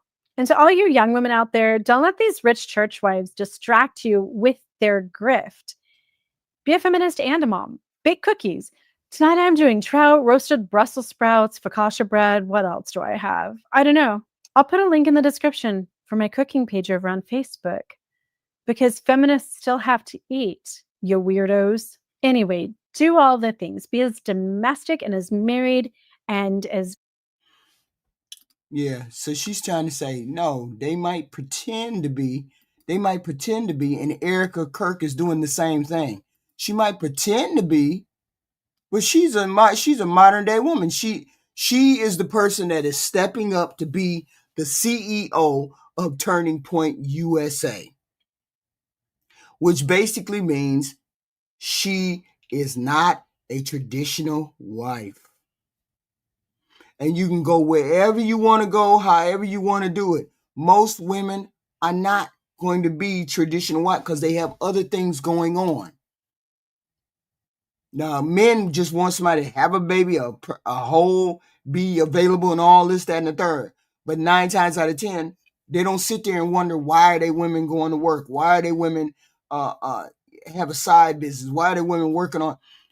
The only people that are getting broke up, The only marriages that are really breaking up, ain't these modern people. It's these trad wives. These wives that's being suppressed. It's these wives that be from these religious organizations where they feel like you got to follow the Bible and be a wife from the Bible. But that's not how modern days work. Either they go crazy, they do some crazy stuff, or they lead that marriage. Okay. And I'm not saying it's not for everybody. What I am saying is you can't expect a traditional wife like this unless you're in some kind of surroundings where that's all you're going to meet is women who want to do that. And most women don't want to do that forever. They want to at least have a life, be able to do something, produce something. So I don't know. ERIKA Kirk comes across as craven to me, but then that's just me. Okay? She just comes across as craven to me. And she may very well not be. I'm not saying she is. What I am saying is that woman has an agenda. They said it. A lot of people have said it. Traditional women don't do this. How she come all the way from being a traditional woman? Now she want to run a company. Okay. She's speaking about white male. She's speaking about white male. Yeah, of course. And if you black men try to put women in a tradition in this trad wife stuff, you gonna get left too. Because you can't take a black woman from being single to being a wife and then try to put her in the trad wife position. It'll never work. It's too far of an extreme to go. It's too far of an extreme, right? But that is what it is. What it is. You all, anybody want to come up? Anybody want to call? Let me know. I'm dropping a link. If somebody want to come up and say something, if they don't, I'm giving them 5 minutes. Y'all hit the like button. Hit the like button. Hit the like button. Because I should have had my black ass over there. I should have had my black ass over there at the Senate to see what was going on with the people in the Senate. Okay? Because I wanted to see whether we passed did we pass the thing? Did we pass the measure? Did we pass? I don't know. I want to see. Did we pass what we were supposed to pass? So I'm giving people 5 minutes to come up. If you want to come up and have something to say about this ERIKA Kirk or not.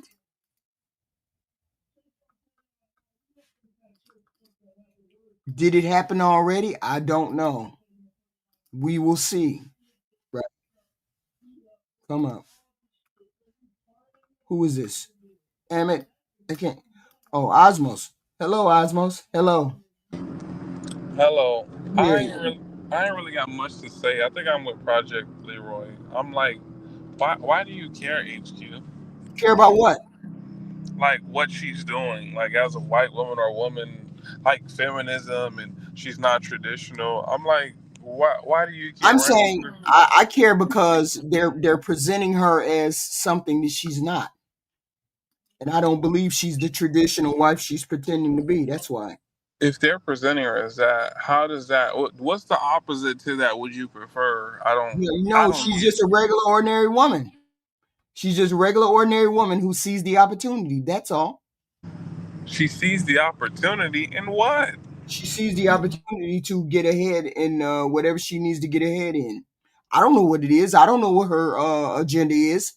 I know she's not all the way invested in what's going on in her life. I do know that. She doesn't seem to be invested in it. She seems to be there, but not all the way there. We never know. We never will know because she's not going to present herself. She's not going to present herself as the regular wife. But I know she's not the traditional wife. I do know that. She is traditional for this day and age. It's like you're saying, oh, we shouldn't be able to use iPhones. We should use flip phones. It's just a different timeline on what we call traditional, but she is traditional. What's traditional to you? What exactly is that? everything that she did, she let her husband make most of the decisions and give her How do spending you know that? like the lady was explaining. I was like, yeah, that's about traditional, but some things give or take. I'm flexible on. You don't have to be like really cutthroat. No. So why would you think she's traditional? The only thing she did, what did she do that made her tradition? She's traditional 2025 wife. Yeah. She's a modern day woman. She's a modern day woman that got married and had kids. This is what the lady was saying in the video. She was saying it's nothing spectacular. We do the same. Traditional women do the same thing as feminist women. They do the same thing. They get married, have children, do X, Y, and Z. There's no difference between a traditional a wife and a regular modern day feminist wife. There's no difference. Nobody can tell me the difference. This is what this lady used to be, a trad wife. She used to do all of the things that everybody seems to think is so special. This woman, she just Hey, came Black out of being Americans. a traditional wife. So she's saying to you all, as a traditional wife who just came out of being a traditional wife, she's saying we don't do anything different than a regular feminist wife. We don't do anything different. So it's Well, nothing look, special to be a trad wife. it's not. Let's say it's not, but to scale it, I'm just saying this is what I think the white folks do. Like she's like I guess would it be lower middle class, and ERIKA will be a way higher top tier upper class of what it is to be traditional because of what they make financially. But if she says not special, I guess they fall the same principle. But the reward for it, she was explaining like there's a lot of like benefits to that is how I take it. But I'm like, again, why do we sort of like really care that they got that going on for them? No, we don't really care what's going on for them. I concern myself with it because, as I stated before, they're trying to present a person out of ERIKA Kirk No, that she really you is not. you said that she has an agenda. I'm like, you made that up. I don't know what agenda. No, The way she's I trying didn't make that her up. life. I can tell that she has an agenda. We What can tell. would be the like, Why would you think it's just me? I'm No, the only you person that's saying it. because the way you explained everything after seeing all of that, I'm like, then you concocted she has an agenda. And I don't know what it is, but she has an Of agenda. course she Well, has an you got agenda. that far. Explain the agenda. You know, Of course she has an agenda. and what She's is a it? traditional. Why is everybody saying she's traditional? How does a traditional woman be a traditional wife, stay at home, cook, clean, do all that good stuff, and then all of a sudden, in 2 seconds, I'm running the company.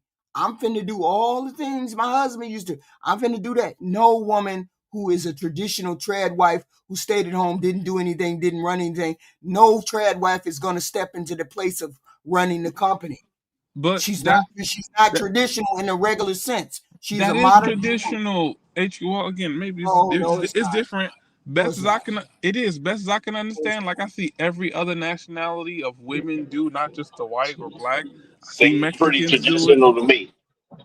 huh? She's not I'm traditional. just saying I'm just saying it seems She's a pretty regular, ordinary traditional to woman me. of the time. Yeah. Hold on. Go ahead, Black She man. comes from a upper affluent background, and Mm-hmm. we all agree on that, Yeah. right? Her mother had business. Her father had business. As a parent, you impart those things onto your children. Not It if you're is in it. a traditional Mormon family. You You you don't. grow up. My 8-year old is not a fighter, but she is can protect herself. All my kids can because I grew up in every form of martial arts since I was a child. So my children also have that, and they grow up in it. You don't go You from a grow up. baby to Black 28. America. You don't grow from a baby to 28. You No. learn things along the way, HQ. She came from a traditional religious family. They do not teach their daughters Who and wives who to own who businesses. were business owners and They business people. do that. Yes, Religion. Ivanka Trump, daddy is a business mogul. She knows about Trump business. Who, Ivanka Trump? Her daddy ain't Ain't that religious. Her father ain't ain't, religious. What do you mean? Trump ain't what does religious. that have to what does that have to do anything? He taught his daughter the business. Hold on. You keep saying just because the father and Trump the is mother religious. X, Y, and Z, that means they're going to teach their kids that when you come from a Mormon Christian nationalist background, they do not teach their wives or their women to be in business. They teach them to be wives. You're talking about the Mormons. Hold on. They do not teach their wives and women to work or to go outside the home. They teach them to stay at home, to serve, to submit to their husbands. That's what they do when they come from the Mormon and the traditional Catholic household, strict household. That she did not come from that. She has her business. HQ, you're talking about Mormons. Mormons are fucking weird. Do you know one of my stores that I have a contract with? You are making the case for me. I said that. No. Hold on. ERIKA Kirk is not a traditional wife the way people keep thinking that She tradition. comes from a business family. She is a regular modern day woman. That's what I keep telling y'all. What do you mean? Okay, so so you're telling me growing up, you never taught your daughters how to cook? Yeah, but they ain't traditional. Well, why did you teach them how to cook? Traditional don't mean just cooking and cleaning. Everybody know how to cook and clean. That's an adult thing. Right. There's an etiquette with it too. So as a child, they learned from you, their mother, how to cook. Did they learn anything from your husband? I'm sure they did. Yes, I'm sure. What is your point, though? You all are trying to tell me hold on. You're trying to tell me that ERIKA Kirk is a traditional wife. She is not a traditional wife. She is a regular modern day everyday. She is a modern day everyday woman. That is all. I'm gonna let that conversation die. I'm more upset. I'm more upset that you, after 30 fucking years of marriage, are putting on this fucking feminist cloak like a KKK, like a KKK. Why are you talking about me putting a feminist coat on? I have always been a regular, ordinary woman. I have never been a traditional wife. What are you talking about? What do you mean by traditional? The stories you gave, the stories that you have told me. That's a regular, ordinary wife. It's not a that is a right. That is a regular, ordinary wife. That is not a feminist. That is not a feminist. Yes, it is.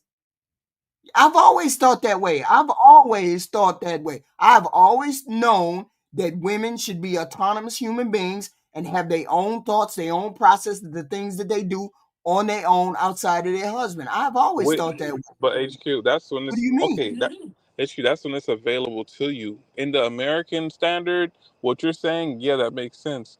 But regardless of America, what about the other countries? China, South America, Africa. No. They Let's not still go. know. Let's not go there because we don't fuck with them. What I'm talking about is HQ, who was married for 30 years, and when her husband said, "Hey, we're about to move to Texas," guess what HQ did? Osmosis God. That motherfucker set that shit up, and they moved to Texas. Feminist women don't do that. Regular women do that. Yes, they do. No, they don't. HQ. No, they don't. Jesus Christ, they gonna tell me how No, a they woman do don't, what a woman do. Stop telling me what a woman do. I've already told you I am not a traditional, regular, normal woman. This is just a normal, regular, everyday woman. A regular, everyday woman is going to follow her husband wherever he goes if he makes the most money. That's a regular woman. There ain't no traditional woman just gonna leave oh shit, if he don't make enough money or X, Y, and Z, what are y'all talking about? No, A regular let's everyday not go woman, back on that a point. regular a everyday feminist woman woman, goes and follows her because you husband wherever he goes, wherever it is. because you had a good job, like you said, you had a good job at that point, right? Yes, You I had a could good find job. another job. So Because I could find so another a job for feminist him. woman, so listen, follow the logic. So a feminist woman would say, well, no, I got a good job here. I am not about to follow you. That's No, what a that's not what feminist, that's not what a you feminist don't would do. deal with women. That's You not what a see, she not feminist gonna would get it. do. Her point of view is all she can understand. No, I understand your point of view is ignorant of what women do. I understand that. Y'all try to tell me what women HQ, think. If you HQ, tell me, hold on. we've been chasing women our whole Hold on. lives, HQ.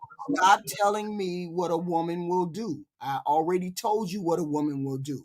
A woman, regardless of whether she's a feminist or she's a regular woman, will follow her husband across the country if it benefits her and him. They will do that.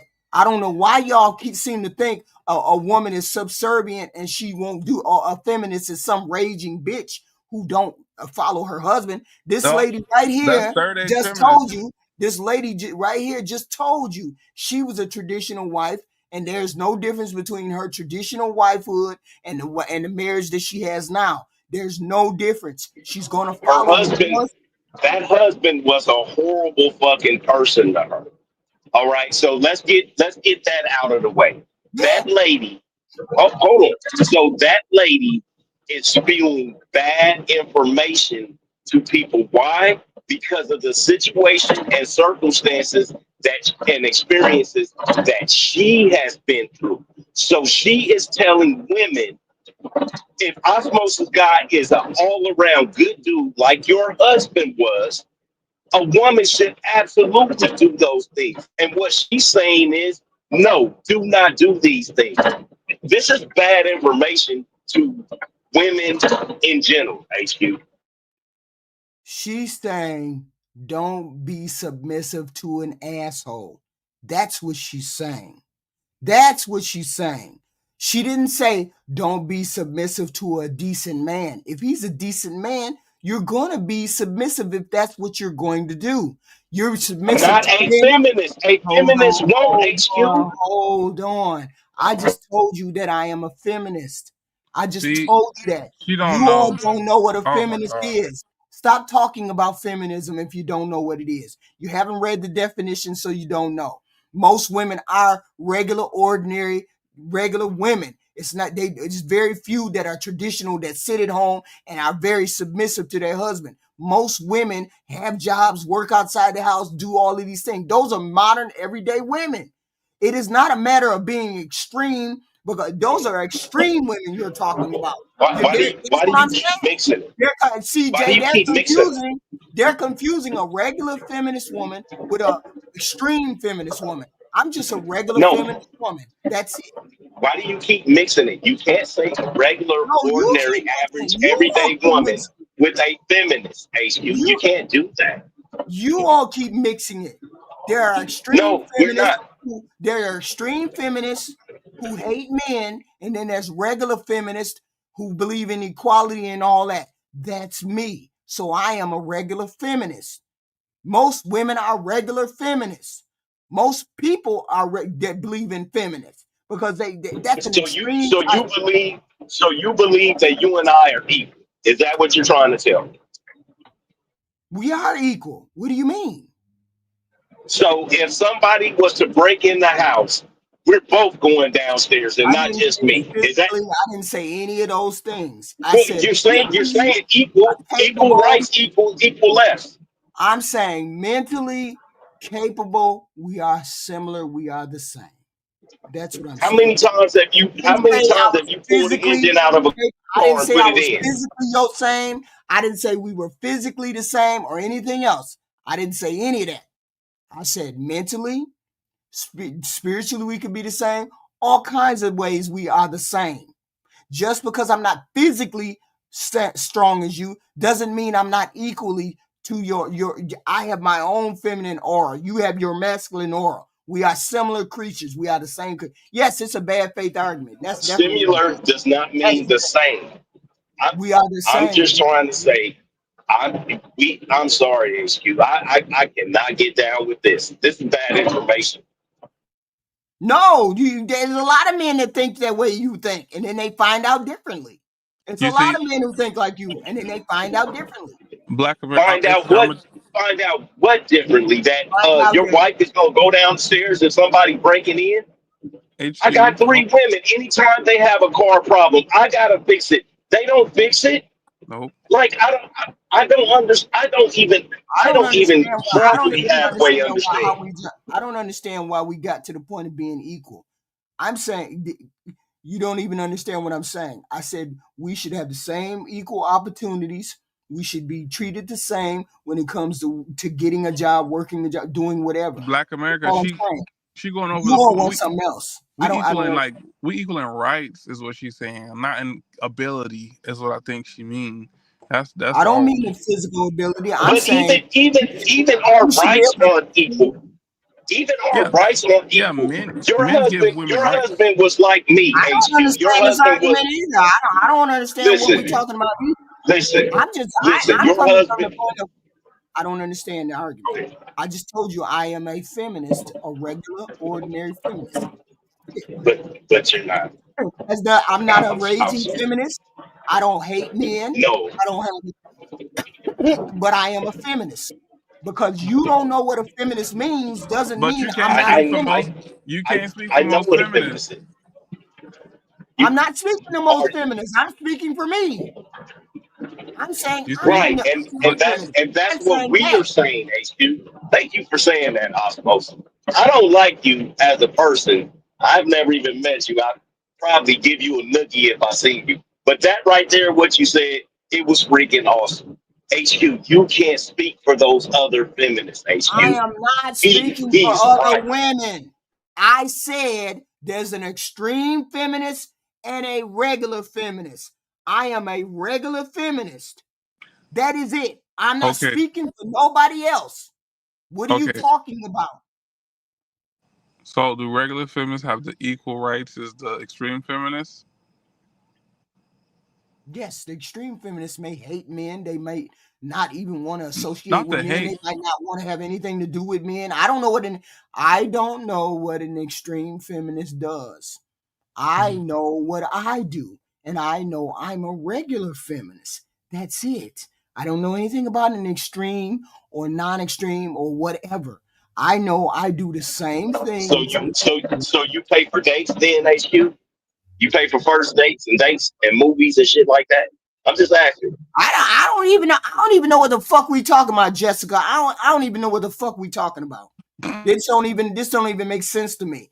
I just told them that I was a feminist. Now they trying to tell me what because what it is you're trying to tell me what I am. Stop trying to tell me what I am. I'm not trying to tell you what you are. I'm just trying to show you that it's not an equal playing field. You have an idea what a feminist is. I just told you what I am. I just told you I'm a regular feminist. She attacked you before you get to finish saying what you're saying. Because y'all make no sense. You're trying to tell me what I am. Stop trying to tell me what I am. Don't tell me what I am. I just told you I'm a feminist. No, you're not a feminist. No, you're not. You were married. You wouldn't follow your husband. No, I'm telling you what I am. Stop telling me what I am. Where's Erica's corner? Erica, please get your ass up here, baby. A feminist, you seem to think a feminist is some raging human being that hates men, won't follow a man, won't do. I have no idea what the fucking point is. I just said that I'm a feminist. That's it.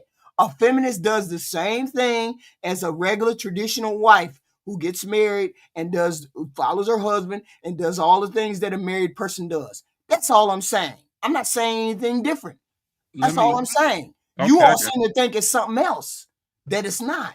Okay, let me walk this back. So when I was trying to explain the point about the different countries, right? So the traditional women still are traditional in how they operate with the men all across the nation. I see the Mexicans do it, the Indians, the Chinese, the Africans, the Americans.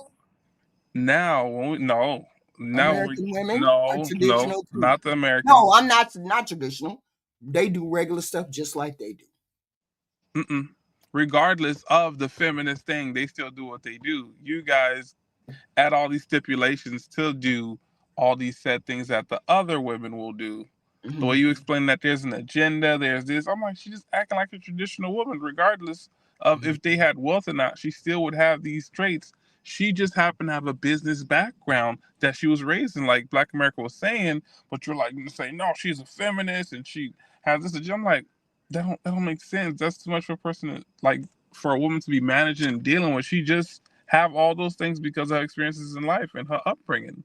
The Chinese women deal with the same thing. You know that the most high pristine Chinese people, like when they raise their kids in business, they rather their son get it. But when they have like 2 kids and they have a daughter, they raise her in that, and she has to take on the family like business in a sense. So now she can't be traditional anymore because they want her to focus on raising the business. But if it wasn't for that, they had a son, she would just be a traditional woman. But she had to take it on. Now, here in America, y'all try your hardest to do that more than be traditional. Y'all want to be able to, I want to do all these things and achieve all these things. And that's not a traditional way of raising most of the women. You don't see the Mexicans, like, no matter what it is, they're going to be traditional. No matter what they got, they're going to be sticking to their husband, do what he says. Even in the Indian women I see at Dairy Queen, they be there with their husband, helping them run the business. Wait a minute, give me a definition. What's a feminist to you? What exactly is a feminist to y'all? The feminist is like the WNBA. WNBA. They want to get all this support and treatment and still try to what they call it, get equal pay, but we got so much to accommodate them, and then they still want more. That's how I see feminists today. They already got what we giving them, but then they want more to be like men. They want more like what? What do you mean? What does that mean? They got the rights. They want to get subsidized by the WNBA, but they What the hell is the WNBA? What is the that? Women's National Basketball Association. So if they getting subsidized by the NBA, by the men already, they already hemorrhage money. They make negative. We want equal pay and we want equal pay and opportunity, access to healthcare, education. And who's giving that to you? So you have to work for those things. You got to make the revenue. You got to make the revenue one. But most women make their own money. What do you mean? Oh my gosh! See, she running with that.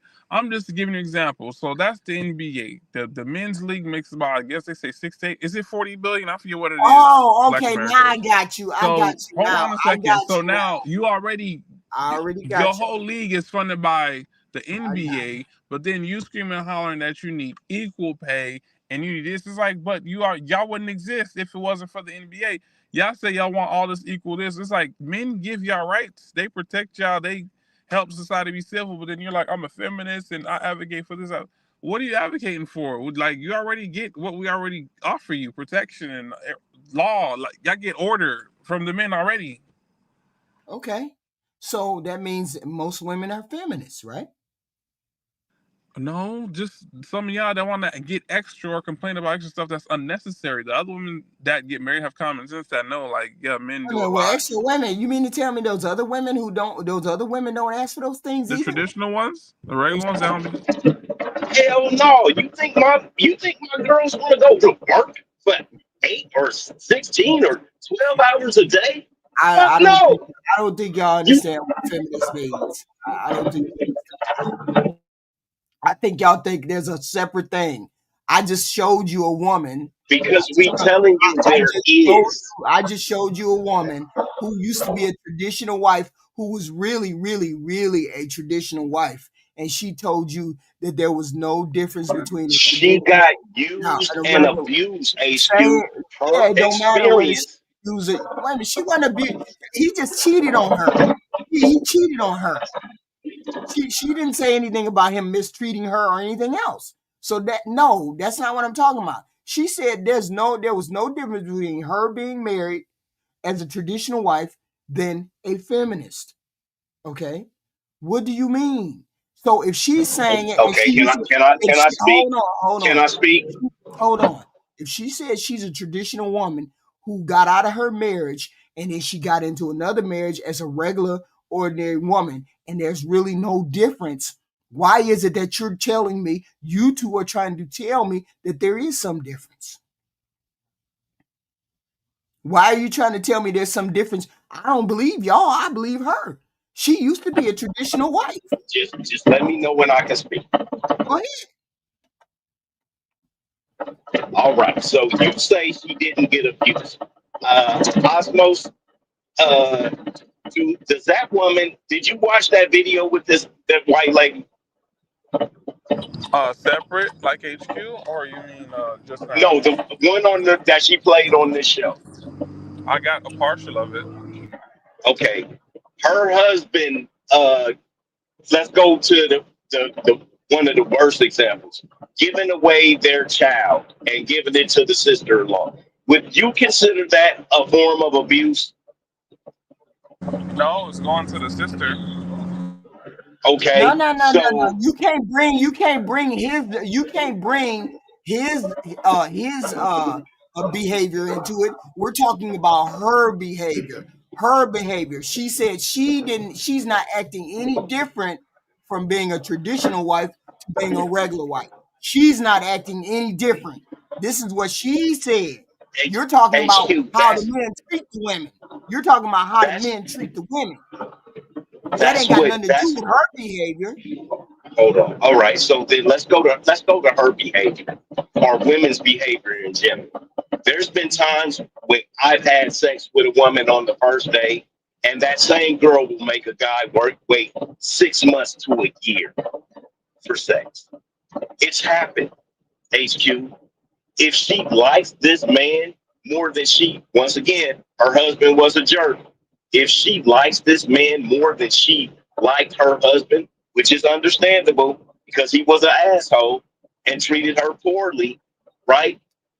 Yes, it's going to seem like she's better, but her information that she's given and even the things that you're saying is detrimental to younger women, because if you think a man wants to deal with a woman who thinks that, hey, I got to give my life for you and you're saying we equal, no man is going to stand for that. That's just a revolving table of bad bullshit for the man.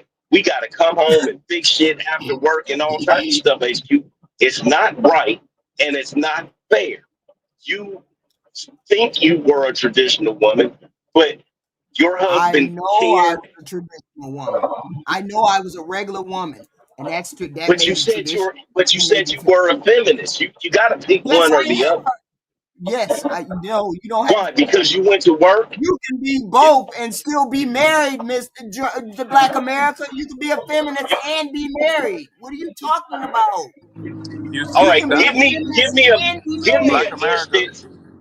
an instance where you were a feminist in your relationship. Why y'all think you can't be a feminist and be married when there's millions of women that are feminists and are married? Nobody doesn't think that. It's just like that's okay. Then, so why are we having a good discussion? No, there's a deception with that because they wait to get married, then pull off the mask or try to do all these things. No, I'm not gonna do that because they got married. They be like witches.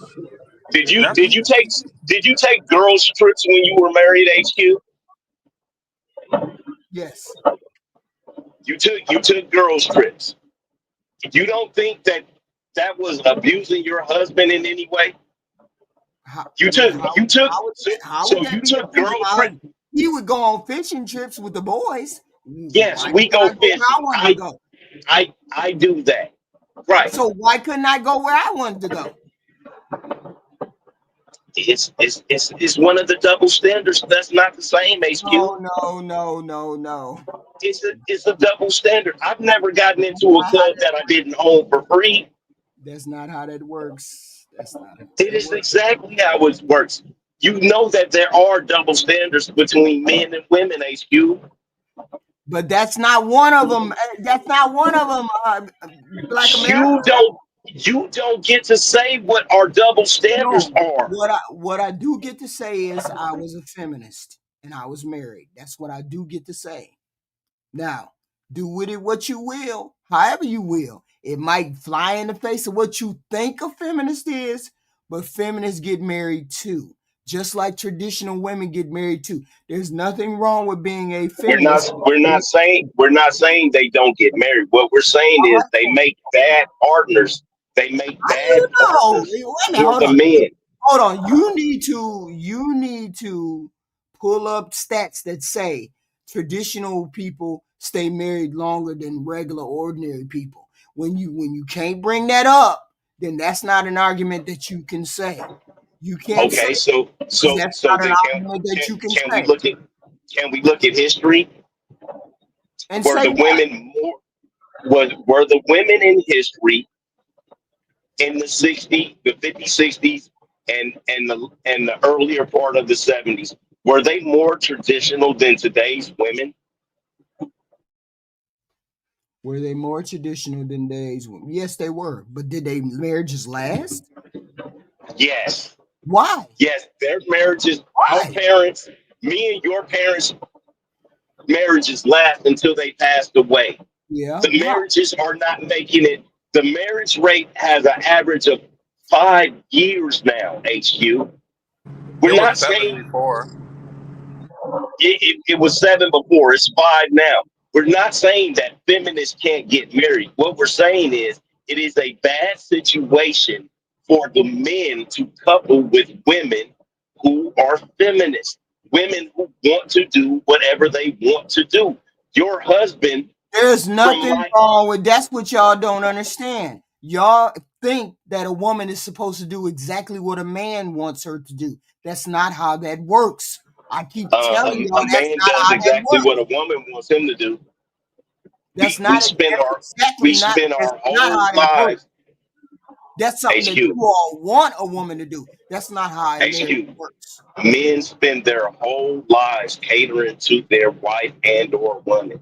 Valentine's Day, Christmas, this, that, all the time.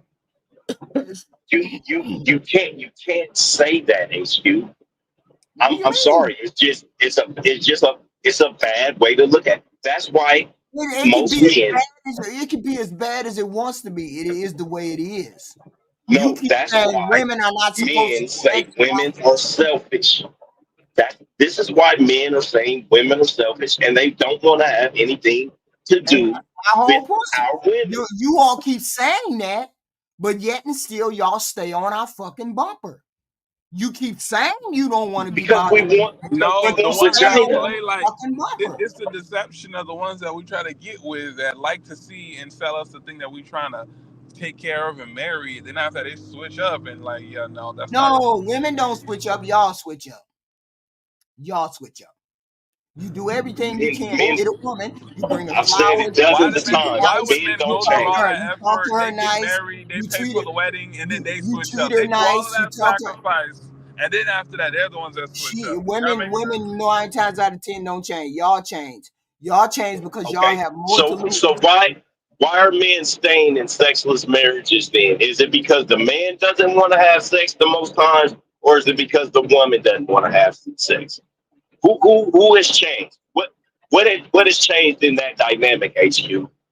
If there's 30-something% of sexless marriages, is it because of the men? Like the women are basically forcing the men to go out and get trimmed somewhere else. Is it because of the man no longer wants sex, or is it because of the woman? The feminists don't speak to this equality. They don't be like, oh no, that's not right. You need to be equally giving sex to the man as he gives to you. They don't like that equality. Women mostly make that choice. Nobody can say that sexless marriage is still grounds for divorce. Sexless marriage is grounds for divorce anywhere. Okay. Anyway. So if you don't want to fuck you, she don't like it. Well, I don't know what the hell is going on, but I do know. No, we done strayed so far away from the point. The whole point was y'all said tradition. The lady I played said there's really no difference between a traditional wife and a modern day wife. The only difference is the label on it because she does the same thing, except One stays in the house most of the time and the other one doesn't, but they still do the same thing. They still start businesses outside the home. They still do X, Y, and Z. Isn't that sexual abuse to keep men stay married to women that promise, access and now they don't? Who do they cry to? I have no idea. I don't have no idea how people solve those kind of particular problems. I don't know how they solve those problems. They get a divorce. They don't get a divorce. They stay. They don't have sex. Most of them be staying because they're not having sex. A lot of them stay. That's a choice that they have to make. Some of them go out and cheat. No, it's not a choice. It's not a choice that they can't. There is no other choice, HQ. That's what I'm trying to tell you. Except to get out. Y'all the ones who say that y'all don't care about us that much. If you don't care about your wife that much, why would you care about her if she don't give you sex? Don't care.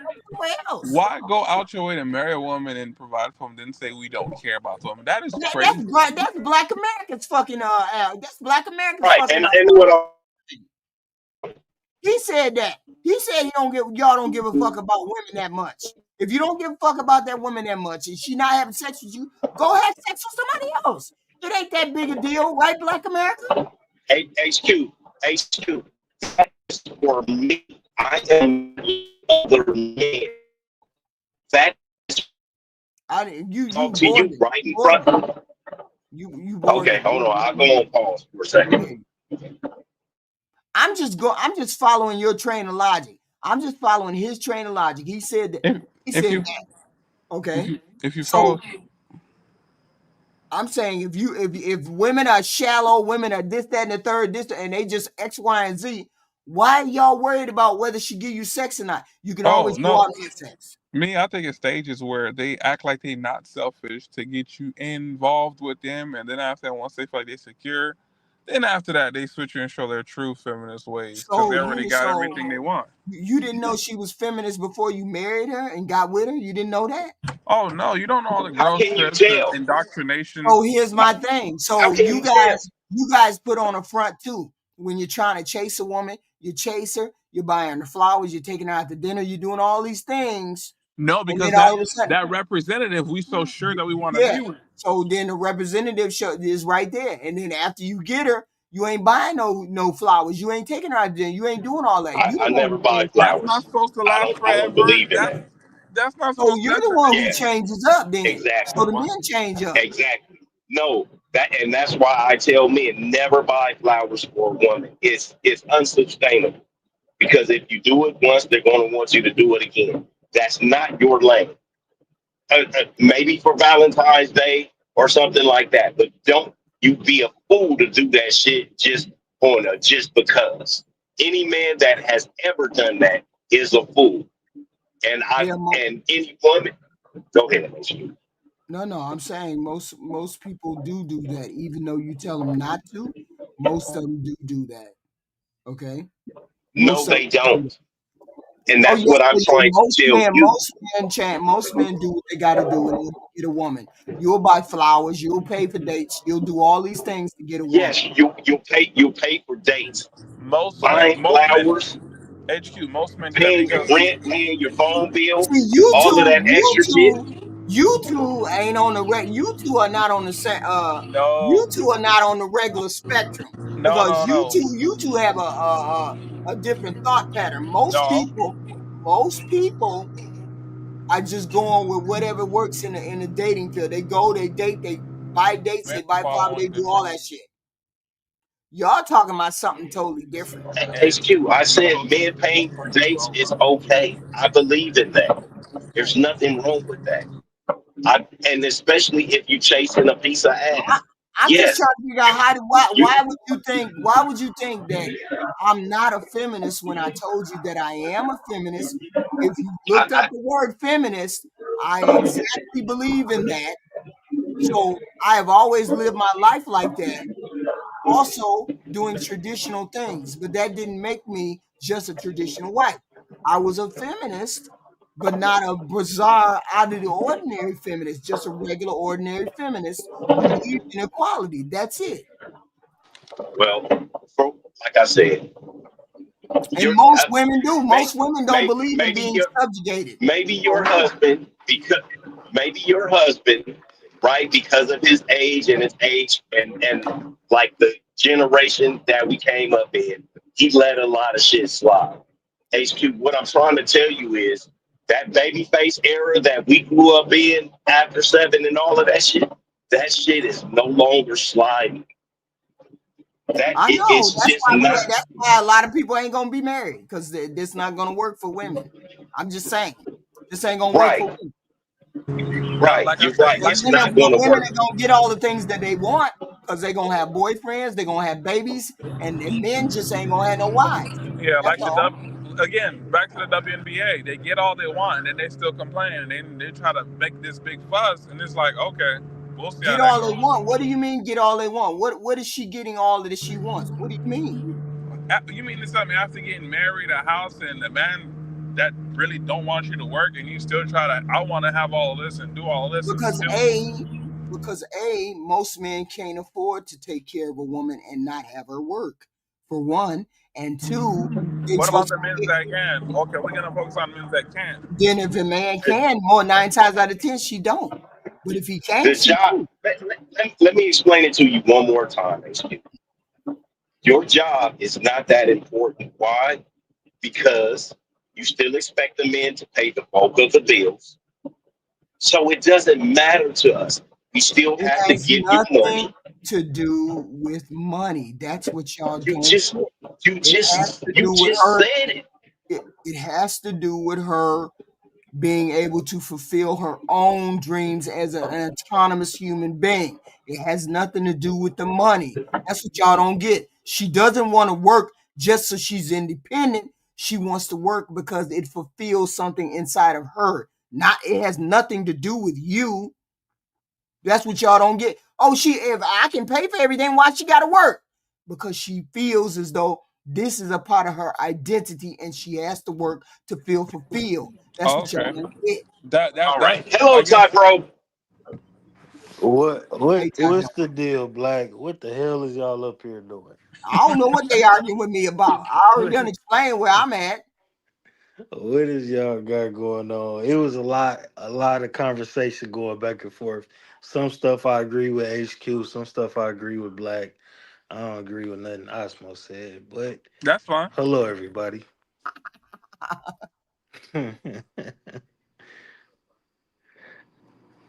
uh What's your thoughts? Yeah, pick your stance. I think that HQ is she was more traditional than she is now when she was married. But I also think she had some feminist presence while she was married. And you might have been right, Black. Her husband probably did let certain stuff slide just because of the times. I think that the internet, a lot of the stuff that y'all talking about kind of only show up on the internet. But I could be ignorant because I don't know nothing about sexless marriages and all of that type of stuff. If that stuff is going on, that's extremely sad. But I don't think you should feel like your wife is obligated to fuck you. I don't think sex should ever be an obligation because we married and I'm taking care of bills. Wait a minute. Hold on. How long can she go without having sex with you? But if I'm in a situation where a woman where that's even a thing, like it's a problem, she should want to fuck me. When I come home, she want to fuck me. You've been married for 15 years, and now your old lady say, the factory's See, dried so up. You can so that's where I gotta kind of just listen to y'all older cats who done been through that, because I just couldn't imagine it. You know what I'm saying? Yeah, there's many Well, men it's been in 2 that months. reality. It's been 3 months. It's been 6 months. It's been a year. It's been 2 years. Oh, we divorced now. I went out and got some vagina, and she divorced me. So I'm asking you, as a man, fuck the way you're thinking about La La Land, about she would want to fuck you. How long are you going to stay when she no longer wants to have sex with you?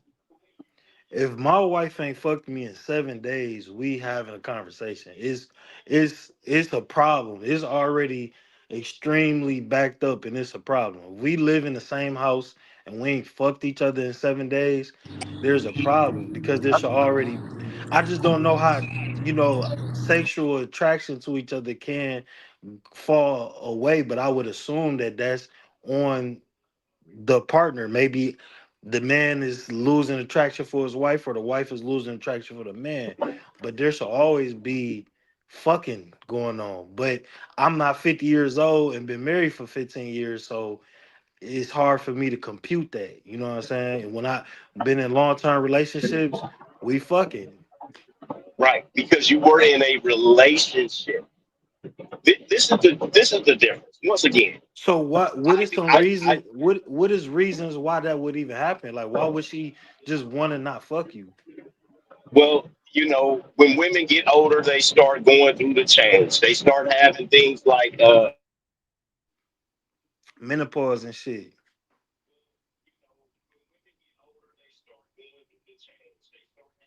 It might be menopause. Sometimes. Yeah, but I thought they get hornier when they got older though too. Not all women, some women. And then sometimes their sex drive just dies, even without all of that. So, I'm not feeling in a good place. I just don't feel like women when they get old. You'll learn when you get older and dealing with older women. You're not dealing with no older women. Women go through moods and changes, bro. Especially even being married with a woman, then they feel like they have power and control. And they try to weaponize the box. And they weaponize the box. But you can't stop paying bills. You can't stop putting gas in that car. You can't quit or lack on any of your duties, because you know what? That is your duty. Wait a minute, you mixing weaponizing the box with not having sex drive at all. There's a difference between not having the sex drive and just dying out. I think he was just giving examples of why this type of stuff. A young woman, of course, I can see young women doing that revenge shit. I could see that. But as she gets older, that's a different story. You've been married 20 some odd years, that might happen. But let me ask you then, HQ, is that a situation that you've been in when you was married? Like, you just didn't feel like fucking your husband? Respectfully. Huh? Hell no. It ain't never been my problem. I mean, it ain't never been my problem. I'm on the higher end of scale. I'm on the higher end of the scale. So right. That's not her problem. But I help dozens of men. I talk to dozens of men. And 40, 42, been married 10, 15, 18 years. The women just stop putting out type, bro, because they no longer have to. After the women drop that second or third child, guess what? They no longer have to. They don't feel like it. And that's where it constitutes a problem. Once again, HQ did not have that problem. And that's why I said she, for the most part, she's a feminist now, but she was a traditional woman. The things that she has laid out, what her husband did for her and what she did for her husband, she wasn't a feminist then. We all know feminist, and HQ describing her marriage is not feminist. The way people describe traditional wives is unappealing. It's unappealing. I'm saying I was never that particular traditional wife because it's unappealing. Okay, the way she described it, she said she was a traditional wife. What does traditional wife mean? Stay at home, X, Y, and Z, submissive, and all those things. No, I've never been that way. I was never that way. I was never a raging hyena. She was a traditional wife to an asshole. A month. I'm going to just say it. That man, most of the men in the FSLD, right? And like I said, if you guys don't know, that's the fundamentalist Latter-day Saints, right? They have a bunch of different. They They have a bunch of different sects. Once again, I was telling you a story. I have a contract up there. It's a place called Colorado City where all of the women dress like those nuns or whatever, in the traditional garb. Still now today, those women, yes, I can see it that those women are miserable, but those men, they are scum of the earth. They are those men that, like Sundown Town. They are those type of men. So I could understand, and she might not have said that he was physically beating on her, but I'm gonna tell you something. Other races of men, they beat the shit out of their women, and they go to jail and all of that shit all of the time. That's why lots of women like black men, because we are more, we're just nice as far as that's concerned. Well, I mean, the whole traditional thing, women have heard about that traditional thing and they have said, hell no, I don't want to be a traditional woman. I don't want to do that. Nobody wants to sit at home and be stuck at home, sit at Okay, home. They got to do X, Y, and Z. I get that. okay, HQ. Does that feminist thing, does it help improve the marriage and the lifestyle with you Yes, of being course married? Of course, I believe From you your have to point of have. view, okay, from your sense. No, most people, most people these days are regular women who have some kind of feminist attitude. Most I women said, do. does it help the marriage? Like coming in with a feminist Yes, mindset. I think so. I don't know You about think other women. so? I think Oh, so. you don't know about the men and how the men see it and the actual outcomes of that. See, here's the thing. You would have to speak to a man who likes modern day women. You would have to speak to him, and he's married to a Well, modern. Ty Pro, would you date on long term a feminist woman? So I don't really understand. I don't like the sisterhood woman code type of women. They have a bunch of that. That ain't the type of women that I really could kick it with. But as far as like a woman that, I date women in their 20s, so they already working or in college or trying to have something going. But I Regular, do like to ordinary date. women. I do Regular like to I do like to date women who can take care of household and be motherly and nurturing and right, is intact with their femininity. right. Far as like, going into a lot of women don't even know if they feminists or not, but far as like as long as they respect their own femininity and respect my masculinity, then I could date them. If they too, radicalized, I guess, with the What's So, radicalized? See, y'all think yeah, No, so, hold hold on. on, so hold on, hold on, hold No, on. You see think what? radicalized is regular. You No, think I'll tell radicalized you is what a I think. regular feminist. What I think radicalized is being overly sensitive about men and women Mm-hmm. ideology Mm-hmm. and being overly focused on Mm-hmm. putting her being a woman over her being feminine, because I Mm-hmm. still hold the door if we walking in somewhere. Right, I don't have a problem. I'm paying if we going out to eat and all of that. Like that's just my right, traditional masculine way. So I like a woman who is right, conventional in her feminine ways the right. same way I'm so traditional in what my So about ways. that's a Okay, what regular. about a That's a regular, feminist? or that's a regular, ordinary But woman, that's and not a but that's not that's a it. Hold feminist, on, HQ. hold on. But that's That's what not a I do. feminist. That is exactly how I am. I am a regular No, woman. That's feminist. That's no, a regular, ordinary woman. That's all that no. is. You She has. described yourself as feminist. Let me tell you something, HQ.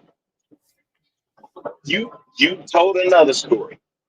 You said your Right, husband was working on something or something. You walked into the garage and he was like, not fucking right now or something like that. right, right. HQ, a feminist woman would not put up with that. What do you mean?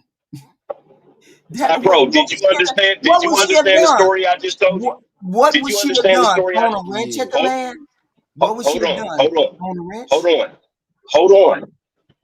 Pro, did you understand what I just said? Yeah, I understood, but I usually conflate that type of energy to being a masculine woman, though. Right. So I think I might just be.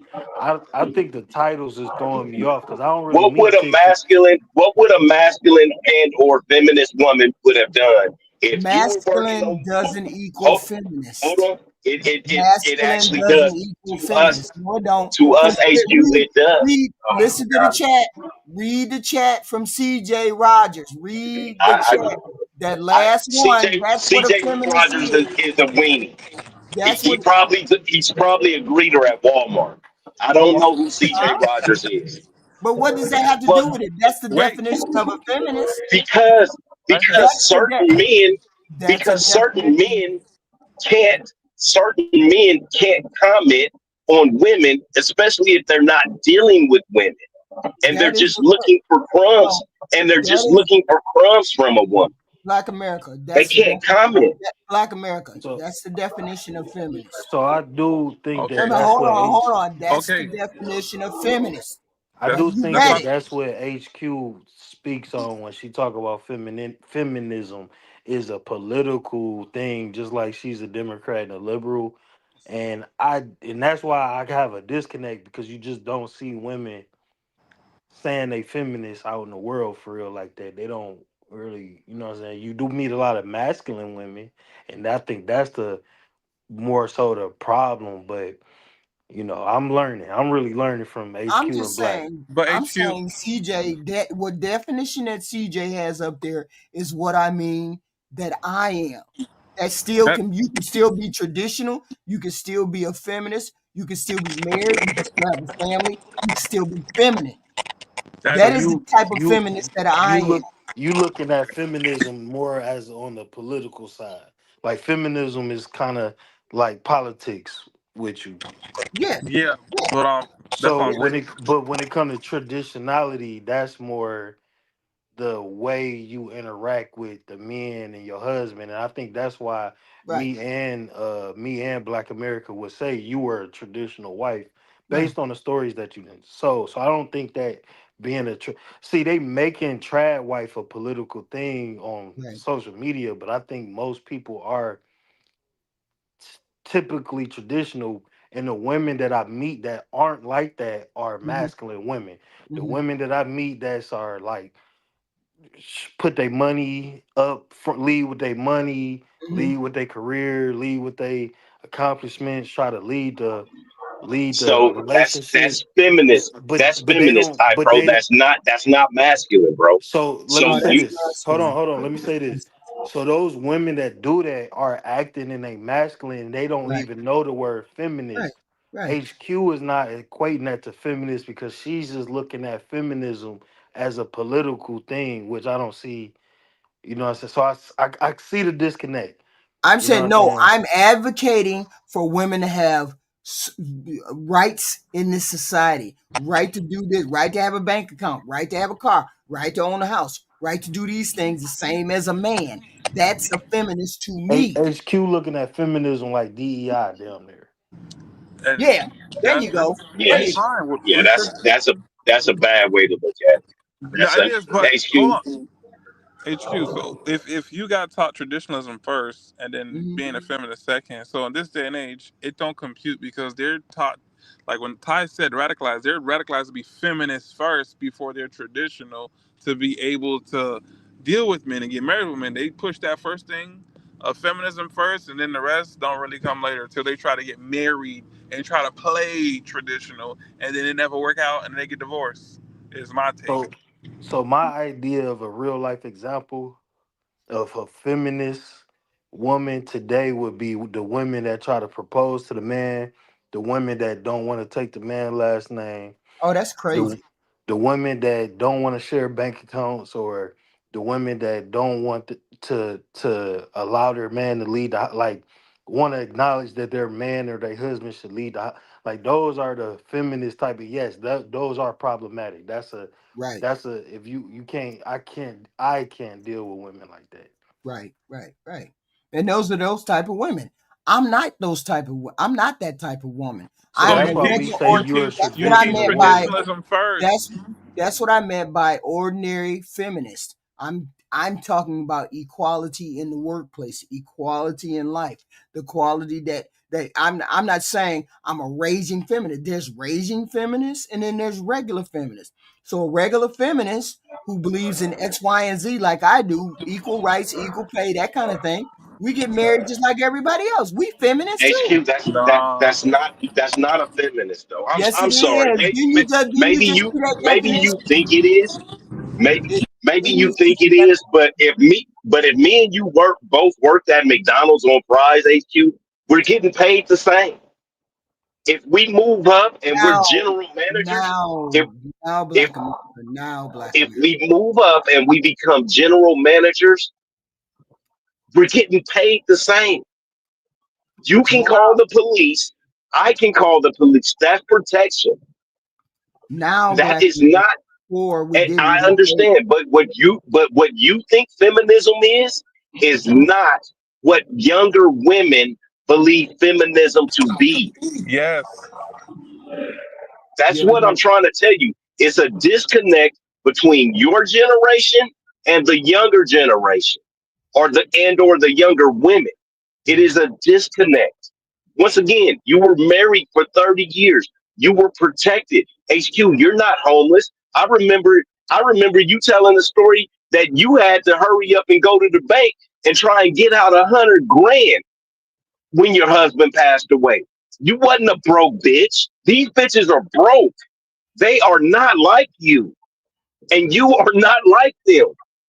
I'm trying to tell you, it's a huge difference from what you are and were as a woman and a wife compared to the way that these women are in the present. Mm. I promise you. I promise you that. They just going. They just. It's just an extreme. Some of them are extreme versions, but I'm saying you can still. I'm saying you can still be a feminist and still be married and do all of those traditional things. You can still do that.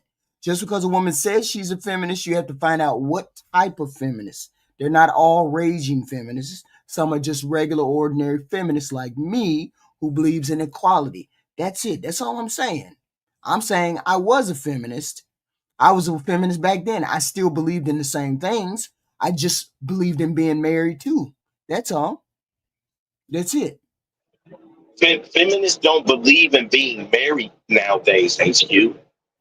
They don't. This Yeah, is what I'm. because I can tell that everybody has a distorted view of what feminists mean. CJ No, Rogers put CJ it, Rogers it put the definition of what a feminist is tell in CJ Rogers to come up. I need to know if he a goddamn greeter at Walmart.